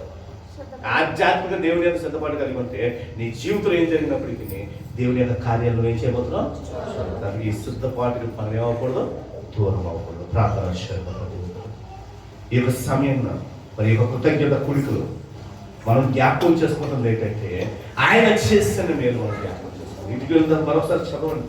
ఆ 4 అధ్యాయం ఒకసారి మీరు మళ్ళీ ఒకసారి చదివితే దాన్ని ఇంకా స్పష్టంగా మీరు అర్థం చేసుకుంటారు. నేర్చుకొని ఉన్నారంటారు. ఈరోజు అడుగు ప్రభు అటువంటి నేర్పును నాకు దయచేసి. ఈరోజు బలహీనుడు అయిపోయిన ఏమో నేర్చుకోవట్లేదు అయ్యా దేవాన్నైనా దేవు అద్దుడిని అయిపోతున్నాను దేవుడు. ఆధ్యాత్మిక విషయంలో వెనకబడిపోతున్నాను దేవుడు. అటువంటి స్థితిలో మేము పడిపోకుండా నీ జ్ఞానం చేత నింపబడే స్థితిలో మాకు అనుగ్రహించిన దేవుడు. అదే రేపడుతున్నాను. దేవుడికి తెలుసు నీ బాధ, నీ అవసరం అయితే నువ్వు సిద్ధపడాలని దేవుడు కోరుతున్నాడు. ఎందుకంటే నేను బలపరచడానికి దేవుడు ఇష్టపడుతున్నాడు. నేను అపోసరైన పౌలు ఈ స్థితి నాకు వద్దనలేదు. ఈరోజు మనం ప్రార్థనలు ఇటువంటి ప్రార్థనలు చేయలేదు. దేవా ఇటువంటి స్థితి 25వ సంవత్సరం నాకు ఉండకూడదు అనొద్దు, కానీ దేవా ఏ స్థితి అయినప్పటికీ ఎదుర్కొనే శక్తిని నాకు దయచేయను. 5 సంవత్సరం ఏ మార్పు రావట్లేదు, కానీ మనం బలపడితే ఎటువంటి విషయంలో అయినప్పుడు గొప్ప విషయాన్ని మనం చూడదు. ఇదిగో నీ ముందున్న వాడికి దేవుడైన యెహోవా నిజమే, ఆయన నీ ముందుండి నేను నడిపిస్తున్నాడు కనుక నువ్వు అదే రేపడని అవసరం లేదు. అన్ని విషయంలో నీ కష్టమైన నీకు తోడే ఉన్నాడు, నీ బాధలైన తోడే ఉన్నాడు. ఈ 2024వ సంవత్సరం ఏ విధంగా నీకు తోడున్నాడు. ఎందుకు మర్చిపోతుంది ఈ రాత్రి కాలం ఒకసారి జ్ఞాపకం చేసుకో. ఆ దేవుడు మరొక ఆయన 2025 సంవత్సరంలో కూడా మరలా నేను బలపరిచి లేవనెత్తుకున్నాడు. ఆయన వందనాలు తెలియపరుస్తూ ఆయన స్థుతుల విషయంలో ప్రార్థన చేస్తున్న మహాపరిశుద్ధులు మహాగణమ పరలోకపు తండ్రి దేవా, రాత్రి కాల సమయంలో మరొకసారి నీ మాటల ద్వారా మమ్మల్ని దర్శించి మమ్మల్ని బలపరిచి మమ్మల్ని లేవనెత్తే విధానానికి నీకు దేవానైనా కొందరు మానుకున్నట్లుగా దేవ సమాజంలో కూడిక దేవానైనా ఎవరో మానేవారుగా కాక దేవునైనా ఆధ్యాత్మికంగా బలపడే వారుగా దేవు బిడ్డలు లేవనెత్తారు. నూతన విషయం వాళ్ళకి కలగచేయండి. ఎందుకంటే దేవానైనా మేము బలహీనలు అవుతలేదు దేవానైనా ఈ యొక్క పరిస్థితుల్లో చిక్కబడుతున్నాం. అటువంటి బలహీనత కాక నీ యొక్క ఆధ్యాత్మిక విషయంలో బలపడే అనుభవం ప్రతి ఒక్క బిడ్డకు మెండుగా మీరు అనుగ్రహించండి. ఏ విషయంలో అయితే బలహీనం అయిపోయారు దేవా, ఆధ్యాత్మిక విషయంలో ఎక్కడ సనిగిలిపోయారు దేవా, ప్రతి ఒక్క బిడ్డలు బలపరిచి ఆ దేవుని సంఘం ఇంకా నూతనమైన దేవుని అనుభవంలోకి రావడానికి దేవనైనా నూతన సంవత్సరంలో దేవనైనా నూతనమైన దేవానైనా వారు దేవానైనా కార్యములు నూతనమైన దేవానైనా ఆ దేవన స్థితులు మీరు అనుగ్రహించమని మీరు వహింపరచుకోండి. అవి దేవనైనా జయించేసింది మీరు అనుగ్రహిస్తాను. మీ కాపుదల చేత నింపండి. మా దేవాలైన వారు ఎంతగా నీ సంఘాలు బలపడుతున్నారు. సేవకులు ఇంకా నువ్వు వాడుకుంటూ దేవుని నడిపిస్తున్నావు. మా దేవాలయం ఈ సంఘంలో ఎన్నో కార్యములు చేస్తున్నావు. మరి వ్యక్తిగత జీవితంలో కూడా ఎన్నో కార్యములు చేయించుండగా దేవన మరి ఇంకా సంఘంలో దేవన నూతన ఉద్యోగాలు మీరు మెండుగా నడిపించుకొని మీరు వాయించవచ్చు. మన ప్రభువు రక్షకుడైన యేసుక్రీస్తు నామమున ప్రార్థన అడిగి వేడుకుంటున్నాము తండ్రి. అందరికీ వందనాలమ్మా. దేవుడు దీవించి ఆశీర్వదించుగాక.